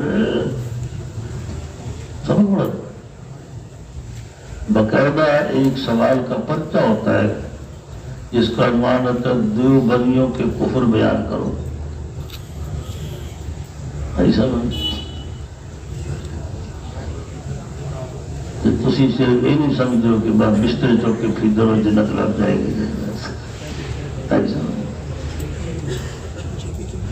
حق بیان کرو، حق اور باطل کو واضح کرو، واضح نہیں کرو گے مجرم بنو گے، کسی غلط فہمی میں نہ رہنا۔ انا النذیر العریان، حسن نے فرمایا میں ڈرانے والا ہوں بالکل ننگا، کوئی پوشید نہیں، بات کو واضح نہیں کرو گے، مبلغ ہو، مجرم ہو، صرف روٹی کو سار نہ دو، روٹی تو رب نے دینی ہے، ایسا نہیں، وہ کتے بلے کو دے رہا ہے، وہ چوہے کو دے رہا ہے، کیڑے مکوڑے کو دے رہا ہے، مجھے نہیں دے گا، اے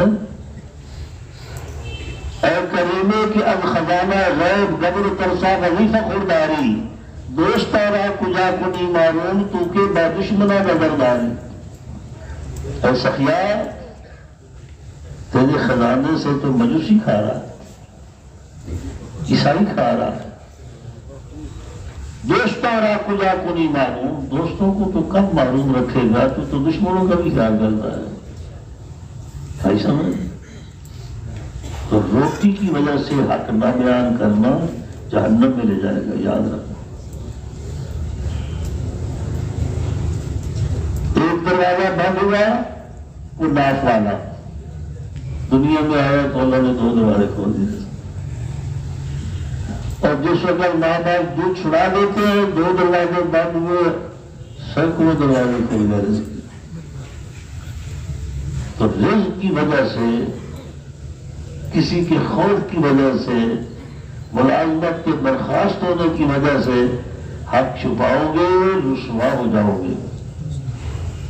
رزق جو اللہ نے ہماری قسمت میں لکھا ہے وہ ملنا ہے. جہاں سے نہیں ملے گا وہاں سے مل جائے گا، وہاں سے نہیں ملے گا وہاں سے. پیدا کیا جس نے چوٹ لگائی ہے اس نے دانا بھی دینا ہے، جس نے پیٹ لگایا ہے اس نے بھرنا بھی ہے.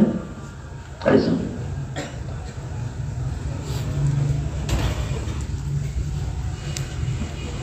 ان کے پاس اور کچھ نہیں. دیکھو خدا کا نظام ہے، کتوں کی روزی اللہ نے بھونکنے میں رکھی ہے. کتوں کی روزی اللہ نے بھونکنے میں رکھی ہے. جو کتا زیادہ بھونکے مالک اس کی خدمت بادشاہ ہے، حق ادا کرتا ہے. ایسا یہ خدا کی شان ہے کہ بعضوں کی روزی اللہ نے علماء دیوبند کو بھونکنے میں رکھی ہے، اور بعضوں کی روزی اللہ نے ائمہ کرام کو بھونکنے میں رکھی ہے. ایسا موقع ملے گا نہیں، موقع نہیں. یہاں دفعہ مجھے پتا چلا کہ یہ 7 مسجد والوں نے مولوی بلایا ہے اور صرف میرے خلاف تقریر کرنی. سمجھ تو میں نے بھی کھڑکی کھول کے رکھی، میں دیکھوں کیا کہتا ہے. 2 گھنٹے اس نے تقریر کی. بڑی پرانی بات ہے، اس وقت 400 روپے بڑی قیمت ہوتی تھی. سن 83-84 کی بات ہے. 15-20 منٹ تقریر کر کے سن بولو صاحب، اب بات کوئی نہ کرے، ادھر سن بولو بات کوئی. تقریر ختم کر کے چلا گیا. سویرے کہنے لگے یار پیسے حرام کیتے سے کاتے کو نہیں کیتے. یعنی اگر وہ بکواس کرتا تو پھر اس کو خوش ہوتے ماشاءاللہ پیسے ہمارے ٹھیک لگتے ہیں. ایسا بکواس نہیں کی، ہمیں گالیاں نہیں کی گالی تو کہنے لگے پیسے حرام ہو گئے ہیں. جیسے علماء کرام یاد رکھو، علماء دیوبند کا کیا خاصہ ہے. دیوبندی کسے کہتے ہیں؟ نوٹ کرو یہ بات. یہ بات مفتی اعظم مفتی محمود صاحب رحمۃ اللہ علیہ نے بیان کی تھی. باقی پہلے دیوبندی اسے کہتے تھے جو دیوبند سے پڑھ کے آتا تھا. دیوبندی سے کہتے تھے جو دیوبند سے پڑھ کے آتا تھا وہ دیوبندی ہوتا تھا. اب دیوبندی ایک نظریے کا نام ہے، ایک مشن کا نام ہے. دیوبندی دیوبندی اسے کہتے ہیں جو توحید و سنت کو بیان کرے، شرک بدعت کا رد کرے، باطل کے مقابلے میں ڈٹ جائے. پہاڑ اپنی جگہ سے ہل سکتا ہے، دیوبندی نہیں ہل سکتا.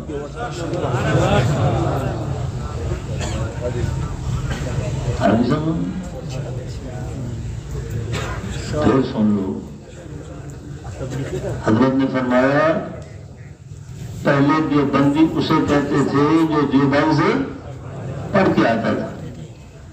اب دیوبندی ایک نظریے کا نام ہے، ایک مشن ہے، پروگرام کا نام ہے. دیوبندی اسے کہتے ہیں جو توحید و سنت کو بیان کرے، شرک و بدعت کا رد کرے، حق کے باطل کے مقابلے میں ڈٹ جائے۔ پہاڑ اپنی جگہ سے ہل سکتا ہے، جو بندی پیچھے نہیں ہٹ سکتا۔ یہ ہے تاریخ کی۔ اب تم اس معیار ترازو پر پرکھ کے اپنے آپ کو دیکھ لو کہ ہم جو بندی ہیں یا ایک اور نقطہ بھی سمجھ لو۔ علماء دیوبند کا خاصہ، علماء دیوبند کا دیکھو قرآن و حدیث فقہ دیوبندی بھی پڑھاتے ہیں، دوسرے بھی پڑھاتے ہیں، سارے پڑھاتے نہیں پڑھاتے، تو پھر ہمارے اندر کیا فرق ہے؟ ہمارے اور ان میں فرق یہ ہے کہ قرآن و حدیث کا وہ مفہوم جو حضور پاک صلی اللہ علیہ وسلم نے صحابہ کرام کو سمجھایا تھا، اور صحابہ کرام نے تابعین کو، تابعین نے تبع تابعین کو، اور ائمہ کرام نے سمجھا اور ہمارے تک پہنچایا۔ دیوبند اس مضمون، اس پروگرام کو اسی طرح پڑھاتے ہیں، ادھر ادھر کی بات نہیں ملاتے ہیں۔ تو قرآن و حدیث کا وہ مفہوم جو اللہ کے رسول نے صحابہ کرام کو سمجھایا ہے، علماء دیوبند نے اس کا تحفظ کیا ہے۔ یہ خاصیت ہے علماء دیوبند۔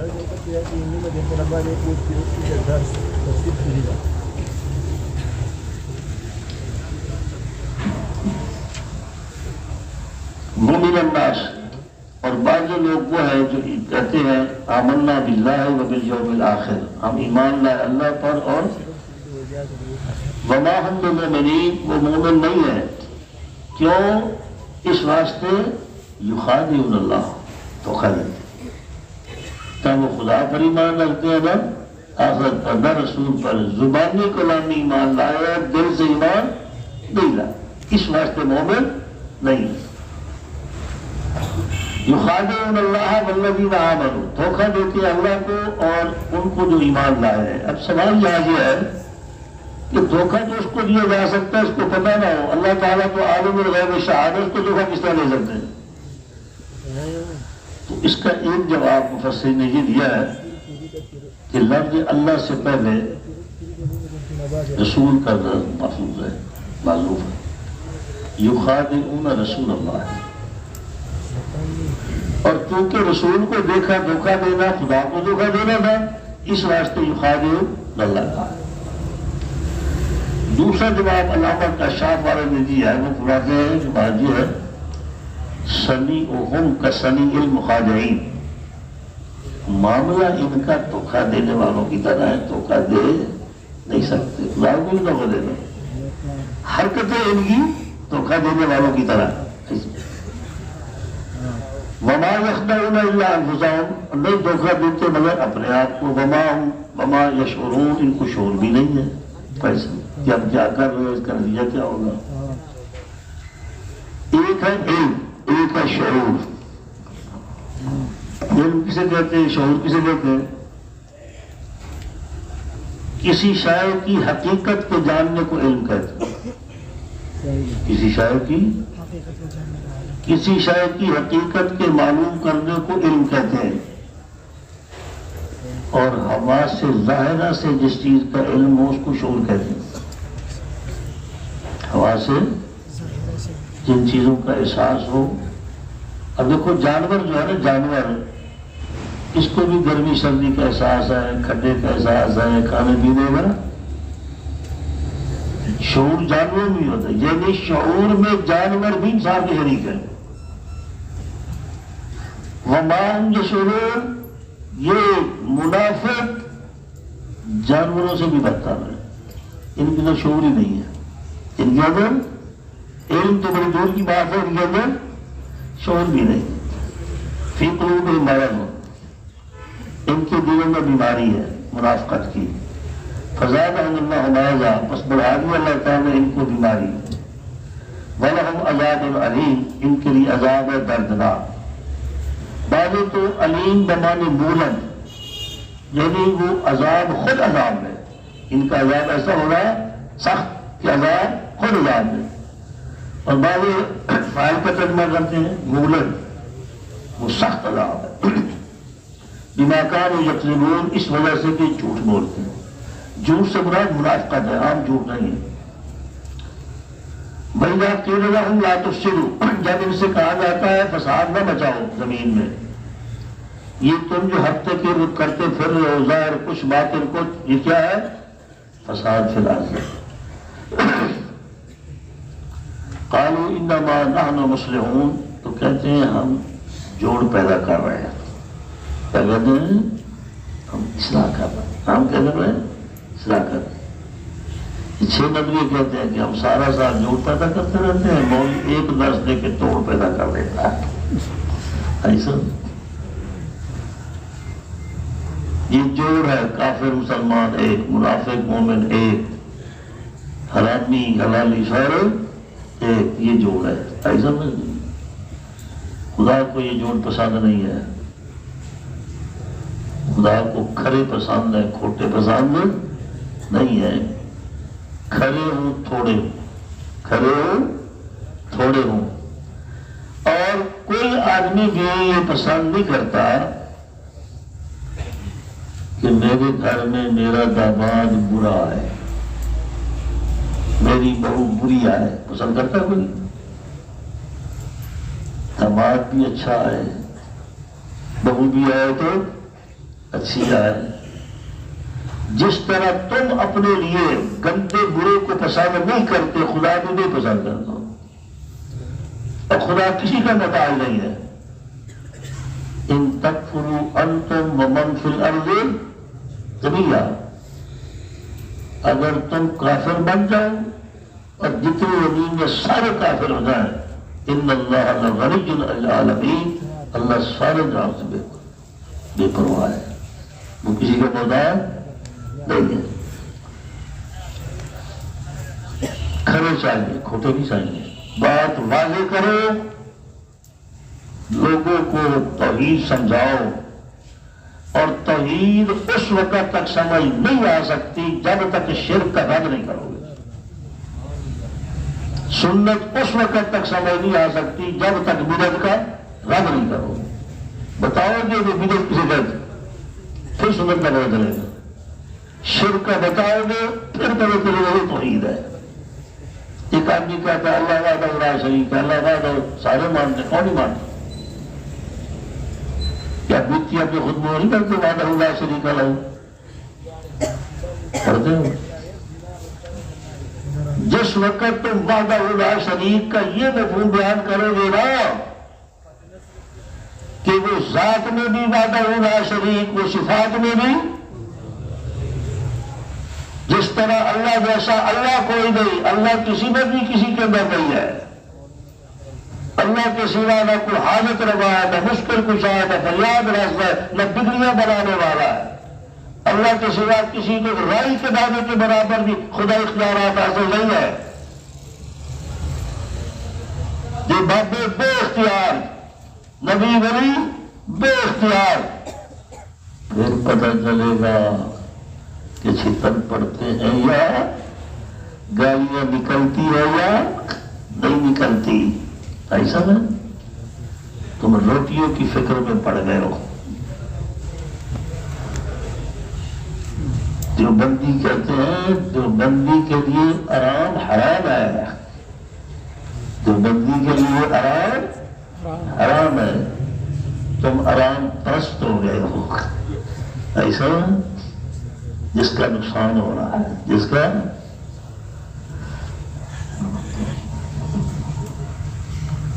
ہمارے ذمہ ہدایت نہیں ہے، یاد رکھنا، ہدایت کس کی ذمہ ہے؟ انک لا تہدی من احببت ولکن اللہ یہدی من یشاء، ہدایت اللہ کے پاس ہے، ہمارے پاس کوئی ہدایت نہیں ہے، بعض اور مبلغ کے ذمہ ہے جو خدا کا پیغام ہے پہنچاؤ، مارو ڈنڈا سر میں، جس کا سر پھٹتا ہے پھٹ جائے، جس کا بچتا ہے بچ جائے، ایسا ما کان لنفس ان تؤمن الا للہ، کوئی نفس اپنی مرضی سے مومن نہیں ہو سکتا۔ ایمان کی توفیق کس نے دے دی ہے؟ نگاہ مرد مومن سے بدل جاتی ہے تقدیریں، جو حوضوں کے یقین پیدا تو کر جاتی ہیں زنجیریں۔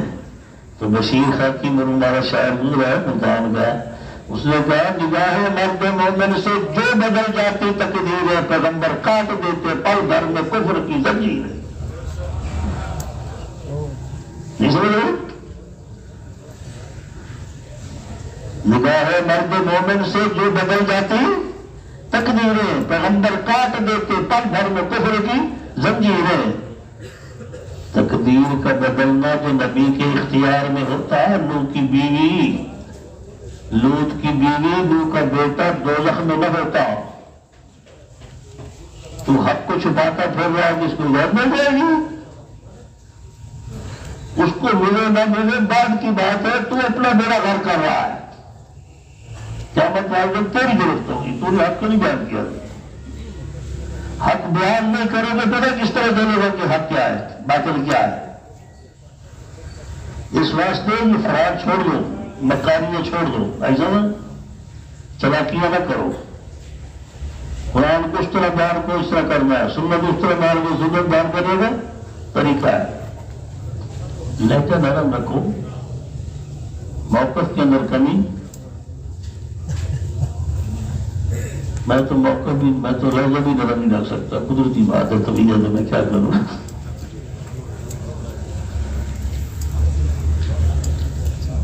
اصلاح کس کو سمجھتے تھے کہ مسلمانوں کے ساتھ بھی یاریاں اور یہودیوں کے ساتھ بھی یاریاں، اس کو ہم اصلاح کہتے ہیں، اصلاح۔ الا انہم هم المفسدون، وما خبردار، یہی فسادی ہے جس کو اصلاح فرمایا، فسادی ہے، حق باطل کو خلط مت کر رہے ہیں، کفر اسلام کو ملاتے پھر رہے ہیں۔ ولکن لا تشعرون، لیکن ان کو سمجھ کوئی، عقل کوئی نہیں۔ وَإِذَا قِيلَ لَهُمْ آمِنُوا، جب ان سے کہا جاتا ہے ایمان لاؤ، كَمَا آمَنَ النَّاسُ، یہاں تفسیروں میں آپ کو ملے گا ابو بکر، عمر، عثمان، علی، طلحہ، زبیر، ناس سے مراد یہ لوگ ہیں، صحابہ کرام مراد ہیں۔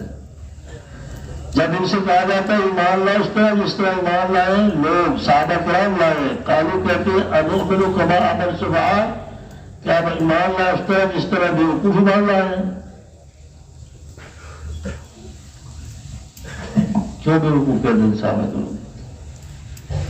دوسری اس نے کہا گھر چھوڑ دو، گھر چھوڑ دو، بیویاں نہیں مانتی ان کو چھوڑ دے، طلاق دے، طلاق دے، کیا ماننا؟ بیوقوف، کسی کی پرواہ کوئی نہیں، جو کہتا جانا جاتا اپنا نفل صاحب چھوڑتے، کیا ماننا؟ ہم کو کیا پتا تھا کہ ان سے بڑا کلمہ ہے ہی کوئی نہیں۔ امام غزالی رحمۃ اللہ لکھا ہے کہ اگر صحابہ کرام کے عقل کی زکوٰۃ نکالی جاتی تو دنیا میں کوئی پاگل نہ رہتا ہے، ایسا اللہ نے اتنی سمجھ نہیں۔ صحابہ کو بالکل کہتے ہو، الا انہم هم السفہاء، خبردار، پکی بات ہے، یہی بے وقوف ہے۔ اللہ تعالیٰ کو دن دہاڑے تم گالیاں نکالو اور بے شمار نکالو، معافی مانگو معاف کر دیتے ہیں، معافی مانگو معاف کر دیتے، ایسا ہے۔ لیکن جس نے اس کے پیغمبر کی توہین کی اور اس کے پیغمبر کے صحابہ کی توہین کی، خدا اس کو معاف کرنے کے لیے تیار نہیں ہے۔ نہ اپنے پیغمبر کی توہین برداشت کرتا ہے، نہ پیغمبر کے ساتھیوں کی توہین برداشت کرتا ہے۔ کما آمن السفہاء، ہم خاموش نہیں رہا، الا انہم، کتنی تاکیدوں کے دار پر نہیں مانو، تم ان کو نہیں بولتے ہو، تم بھی رکھو، ایسا۔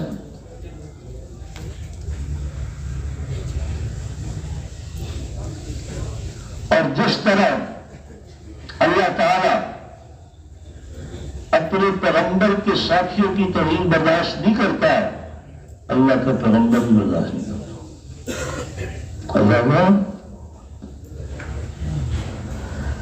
ترمذی شریف میں روایت پڑھی ہوگی جن نے دورہ پڑھا ہے، حضرت نے فرمایا اذا رأيتم الذين يسبون اصحابي فقولوا لعنة الله على شركم، جب تم ایسے لوگوں کو دیکھو جو میرے صحابہ کو برا بھلا کہہ رہے ہیں تو تم کہو تمہارے شر پر خدا کی لعنت ہو۔ ترمذی شریف۔ اللہ اللہ فی صحابی لا تتخذوهم من بعدی غرضا ومن احبهم فبحبی احبهم ومن ابغضهم فببغضی من آذاهم فقد آذانی ومن آذانی فقد آذى اللہ۔ تو صحابہ کرام کی توہین نہ خدا کا خیال کرتا ہے نہ خدا کا، اور ہمیں حکم دے رہا ہے تم نے دفاع کرنا، تم نے میرے صحابہ کا دفاع کرنا۔ ایسا ایک حدیث ہے طبقات ابن سعد کے اندر اذا ظہرت البدع والفتن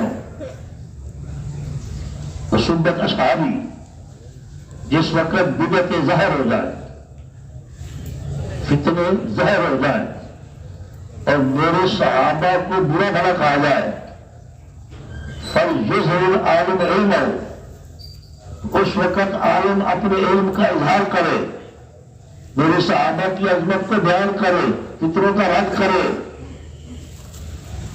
وَمَن لَمْ يَفْعَلْ، جو مولوی ایسا نہیں کرے گا فَعَلَيْهِ لَعْنَةُ اللَّهِ وَالْمَلَائِكَةِ وَالنَّاسِ أَجْمَعِينَ، اور خدا کی لعنت، فرشتوں کی لعنت، سارے جہان کی لعنت۔ وَإِذَا لَقُوا الَّذِينَ آمَنُوا، جب یہ ملتے ہیں ان کو جو ایمان والے صحابہ کرام تو کہتے ہیں آمنا، ان سے کہتے ہیں ہم بھی مومن ہیں۔ وَإِذَا خَلَوْا إِلَىٰ شَيَاطِینِهِمْ، اور جب وہ الگ ہوتے ہیں، علیحدہ ہوتے ہیں اپنے شیطانوں کے پاس۔ شیطان کس کو قرار دیتے ہیں؟ ان کے سرداروں۔ جب یہ علیحدہ ہوتے ہیں اپنے سرداروں کے پاس یا شیطانوں کے پاس، ایسا تم کہتے ہو جی کہ کافر کو بھی کافر بھی کہنا چاہیے، اچھا علماء ماننا چاہیے، کہ شرم کرو، حیا کرو، دین سیکھو، قرآن سیکھو، ایسا یہ غلط کام لوگوں کا گندا ذہن کہاں سے آ گیا ہے؟ یہ یہود و نصارہ کی طرف سے آیا ہے۔ رب تو الگ الگ کرے، کوئی لا الہ لا اعبد ما، قرآن تو سمجھو قرآن کیا کہتا ہے؟ شیطان کو شیطان نہ کہو گے، کیا کہو گے؟ ولی اللہ کو، اس کو بڑے ولی اللہ ہو، ایسا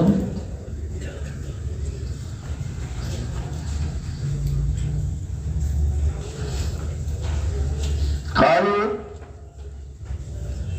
کہتے ہیں انا معکم، شیطانوں کیا کہتے ہیں ہم تمہارے، انما نحن مستہزئون، ہم تو مومنوں کے ساتھ مذاق کرتے ہیں، آمنا مذاق، آمنا جو کہتے ہیں کیا ہے؟ مذاق، ایسا۔ اللہ تعالیٰ فرماتے ہیں اللہ یستہزئ بہم، اللہ بھی ان کے ساتھ مذاق کرے گا، ایسا۔ ایک تو مجازی تک مفہوم بیان کرتے ہیں کہ اللہ ان کے ساتھ مذاق کرے گا، یعنی بدلہ دے گا، مذاق کا بدلہ دے گا۔ اور دوسرا فرماتے ہیں کہ مذاق کرے گا اللہ، وہ کس طرح ہے کہ جنت میں آگے مومن جا رہے ہوں گے، ان کے آگے بتیاں جلدی ہوں گی نا، ایک ایمان کی بتی، ایک اعمال صالح کی بتی، دو بتیاں ساتھ روشنی، نورہم یسعیٰ بین ایدیہم وبایمانہم۔ تو منافقوں کا اندھیرا ہوگا تو یہ کہیں گے کہ اپنی روشنی میں سے ہمیں بھی اپنے چراغ جلانے دو، نقمص من نورکم، پیلر جو کہا جائے گا وہ پیچھے سے ملتا ہے، وہ سمجھیں گے کہ یہی معاشر کے اندر کوئی ڈپو لگا ہوا وہاں سے ملتا ہے، ایسا نہیں۔ تو پیچھے پھریں گے تو اللہ ان کے درمیان، مومنوں کے درمیان دیوار پردہ ڈال دیں گے، اندھیرے میں پھرتے رہیں گے، یہ مذاق ہوگا ان کے ساتھ، ایسا نہیں۔ فی الحال نجمتہم فی طغیانہم، ہم ان کو ڈھیل دیتے ہیں سرکشی کے اندر، کل لوگ بدماشی کرتی ہے کہ کچھ نہیں کرنا ہوگا، یا مون اندھے ہیں، عقل مارے گئے ہیں۔ اولئک الذین اشتروا الضلالۃ بالہدی، یہ لوگ ہیں جنہوں نے خریدا گمراہی کو بدلے ہدایت۔ فما ربحت تجارتہم، نہیں نفع دیا ان کو ان کی تجارت نے، وما کانوا مہتدین، اور نہیں تھے راہ پانے والے۔ حضرت تھانوی ہم کرتے ہیں وما کانوا مہتدین، تجارت کا ڈھنگ نہیں جانتے تھے، تجارت کا ڈھنگ نہیں جانتے ایسے۔ یہاں سوال یہ ہے کہ جو تھوڑی گمراہی ہے کہاں سے آ گئی کہ جس کے بدلے میں ضلالت لے لی انہوں نے، خریدا انہوں نے گمراہی کو بدلے میں ہدایت کے، ایسا میں۔ اس کا جواب یہ ہے کہ جو اصل فطرت اور ہدایت تھی نا، جس پر اللہ نے پیدا کیا تھا، وہ ضائع کر دی گمراہی دی، وہ اصلی فطرت ضائع کر دی اور گمراہی کر دی۔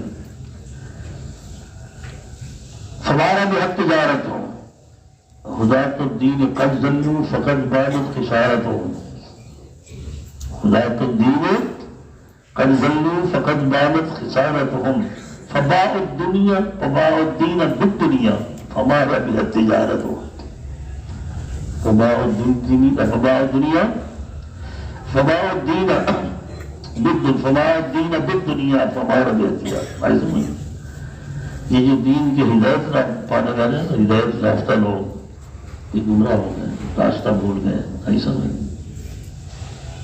دین کو بیچا، دین کے ایمان کے بدلے دنیا خریدی، کوئی نفع نہیں دیا، ایسا نہیں۔ یہ جس وقت نیا نیا وفاق بنا تھا، وفاق والوں نے اعلان کیا کہ جو پرانے فاضلین ہیں نا، وہ ایک پرچہ جان کر دیں یا ہم ان کو سدے دے دیں، ایسا۔ تو میرے ساتھیوں نے بھی کہا کہ چلے جہاں پرچہ دے۔ ذہن کیا تھا کہ سند ملے گی، نوکری مل جائے گی، چل پڑے۔ مجھے بھی دیتا ہے میں انکار کیا، بولے آچا نہیں، چلو چلتے۔ تو وہاں علماء کرام مولانا کشمیری صاحب تھے نا رحمۃ اللہ علیہ، شیخ الحدیث تھے، ان کو ملنے کے لیے صاحب فراش تھے۔ جب مولویوں کی طرف پھر کیسے آئے مولانا شریف کشمیری رحمۃ اللہ علیہ، انہیں بتایا کہ حضرت وفاق نے اعلان کیا ہے کہ ایک پرچہ دے کے سدے دے لوں، پرچہ دے گی۔ تو حضرت تب بڑے مذاق کیے تھے، کہنے لگے مولیو تمہاری مثال ایسے ہی ہے، ایک بیل جا رہا تھا، بیل ٹکا، پیچھے پیچھے کتا جا رہا تھا، اور وہ جدھر بیل جاتا ہے کتا بھی ادھر، جدھر جاتا ہے ادھر۔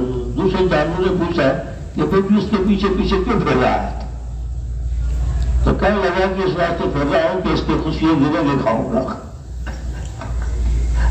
تو میں نے کہا بیل کے خوشیاں گرے جا تو دیکھا ہے، تم سدے دیتے آئے سکول میں ملازمتوں کے لیے، ایسا نہیں اس سے کچھ حاصل تمہیں۔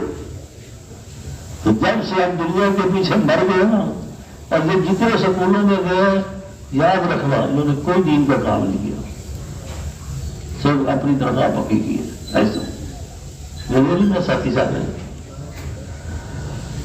اچھا جی، اولئک الذین اشتروا الضلالۃ بالہدی، یہ لوگ ہیں یہ خریدا گمراہی کے بدلے، فما ربحت تجارتہم، بس نہ نفع دیا ان کو ان کی تجارت نے، وما کانوا مہتدین، اور نہیں وہ ہدایت پانے والے تھے تجارت کا۔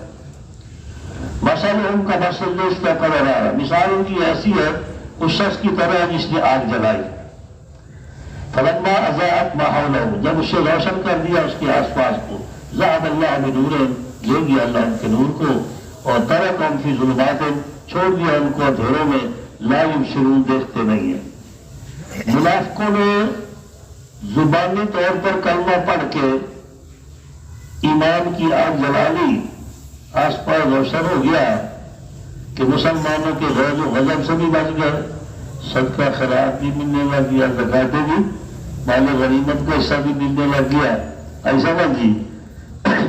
پھر کیا ہوا؟ جو موت آئی ہر شخص اللہ سارا پہ لے گیا، ذهب اللہ بنور، لے گیا اللہ۔ اندھیروں میں چھوڑ دیا کچھ ہی دیر کے. سمن بہرے، بکمن گونگے ہیں، عمیٌ اندھے ہیں. فہم لا یرجعون، وہ نہیں لوٹیں گے کیونکہ یہ راستے کے بن کر لیے ہوں. سمن بہرے، حقیقتاً بہرے نہیں تھے، ایسا نہیں، حق بات سننے کے لیے تیار نہیں تھے، حق کے لیے بہرے تھے. بکمن گونگے تھے، صحیح بات کرنے کے لیے تیار نہیں تھے، ویسے تو ٹائم ٹائم کرتے تھے، ایسا نہیں. عمیٌ اندھے، اللہ تعالیٰ کی قدرت کی نشانیاں دیکھنے کے لیے تیار نہیں، ایسے. حدیث پاک میں آتا ہے کہ ایک وقت آئے گا کہ تمہارے بادشاہ اندھے بہرے گونگے ہوں گے، اندھے بہرے گونگے ہوں. حضرت صاحب نے فرمایا کہ ہم نے صاحب سے پوچھا، مولانا القدیر صاحب بتا دیتے کہ حضرت اس وقت آنکھوں والا کوئی نہیں ہوگا، زبان والا کوئی نہیں ہوگا. فرمایا یہ مطلب نہیں ہے، ایسا نہیں. بہرے ہوں گے، کسی کی فریاد نہیں سنے گے. گنگے ہوں گے، صحیح بات کرنے کے لیے تیار نہیں ہوں گے، ویسے ٹائ کریں گے تو ان کے بیان سنتے ہیں لیکن صحیح بات کرنے کے لیے تیار. اندھے ہوں گے، ظلم نظر نہیں آئے گا ان کو. دنیا میں کتنا ظلم ہو رہا ہے، زیادتی ہو رہی ہے، وہ ان کو سمجھ نہیں آئے گی. اور کسجد من السماء، یہ منافقوں کی مثال جس سے بارش آسمان کی طرف سے، فی ظلمات، اس کے اندر اندھیرے، برعد، گرج ہے، اور برق، اور بجلی ہے. یجعلون اصابعهم فی آذانہم، کرتے اپنی انگلیاں اپنے کانوں میں، کرک کی وجہ سے، حضرت موت کے رس. واللہ محیط بالکافرین، اللہ احاطہ کرنے والا کافروں. سید بارش، قرآن پاک بارش آسمان کی سے نازل ہو رہی. فی ظلمات، اس کے اندر ظلمات ہیں، سزائیں ہیں، جرائم کی سزائیں ہیں. مرابل، اور کڑک ہے، جہاد ہے، حق ہے. برقن، اور رہنمائی کی روشنی ہے. یہ ساری چیزیں. یجعلون اصابعهم، یہ منافق اپنی انگلیاں کانوں میں کرتے ہیں، کڑک کے دس کہ جہاد کا حکم آ گیا، سزاؤں کا مسئلہ ہے، موت کے دس.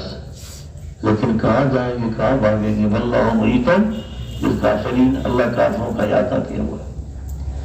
یکاد البرق یخطف ابصارهم، قریب ہے کہ بجلی اچک لے ان کی آنکھوں کو. یاد رکھنا جس وقت یہ بادل گرجتا ہے تو بجلی کڑک جاتی ہے، زمین پر روشنی ہوتی ہے، اس کی طرف دیکھنا چاہیے، اس کی طرف نہیں دیکھنا چاہیے، آنکھیں ضائع ہو جاتی ہیں. اور استغفار کرنا چاہیے اس وقت. کلما اضاء لهم مشوا فیہ، جب کبھی روشنی ہوتی ہے اس کی چلتے ہیں، صدقہ مل گیا، مال غنیمت میں سے حصہ مل گیا. وَإِذَا أَظْلَمَ عَلَيْهِمْ قَامُوا، اور جس وقت اندھیرا ہو جاتا ہے، جہاد کے لیے جانا پڑتا ہے، جب جرائم کی سزا آتی ہے، پھر چھپ جاتے ہیں. وَلَوْ شَاءَ اللَّهُ، اگر اللہ تعالیٰ چاہے، لَذَهَبَ بِسَمْعِهِمْ وَأَبْصَارِهِمْ، لے جائے ان کے کان، ان کی آنکھیں. إِنَّ اللَّهَ عَلَىٰ كُلِّ شَيْءٍ قَدِيرٌ، بے شک اللہ تعالیٰ ہر چیز پر قادر ہے. پنڈت جانے سر سوتی گئی، جہاں بھی اعتراض کی اس آیت پر. تم کہتے ہو کہ اللہ ہر چیز پر قادر ہے، تو کیا اللہ چوری پر بھی قادر ہے، زنا پر بھی قادر ہے؟ فیض دانوتی رحمۃ اللہ نے جواب دیا، فرمایا بات سن، چوری ہوتی ہے غیر کی ملک میں. جو چیز اپنی ملک ہے اس میں سے اس کو اٹھانا چوری نہیں ہے نا. چوری ہوتی ہے غیر کی ملک میں. دنیا کی کوئی چیز کو خدا کے ملک کے علاوہ ثابت کر، چوری ہم ثابت کر دیں گے. دوسرا تو نے اعتراض کیا زنا کا، تو زنا کے لیے زنا کے آلات چاہیے. زنا کے لیے زنا کے، تو اللہ کے لیے زنا کے آلات کو ثابت کر دیں، زنا ہم ثابت کر دیں. تو اللہ کے لیے عبادت نہیں ہے، زنا ہو گیا میرا۔ یہ بھی کیا ان اللہ علی کل شیء شیء، اللہ بھی تو شاعر ہے، تو کیا اللہ اپنے اوپر قادر ہے؟ تو یاد رکھنا شاعر جب شائن کے معنی میں، اسم فاعل کے معنی میں، تو ٹھیک ہے، اللہ پر ارادے پر قادر ہے، چاہنے پر قادر ہے۔ اور جب مفعول کے معنی اور مشہور کے معنی میں پھر نہیں، پھر نہیں۔ بعض لوگ کہتے ہیں کہ شے کی صفت معروف ہے، ان اللہ علی کل شیء مخلوق قادر، اللہ تعالی ہر ایسی شے جو پیدا ہوئی ہے اس کے اوپر زور کے معنی، باقی سب سوال دوسرے سوال پڑھائے گا۔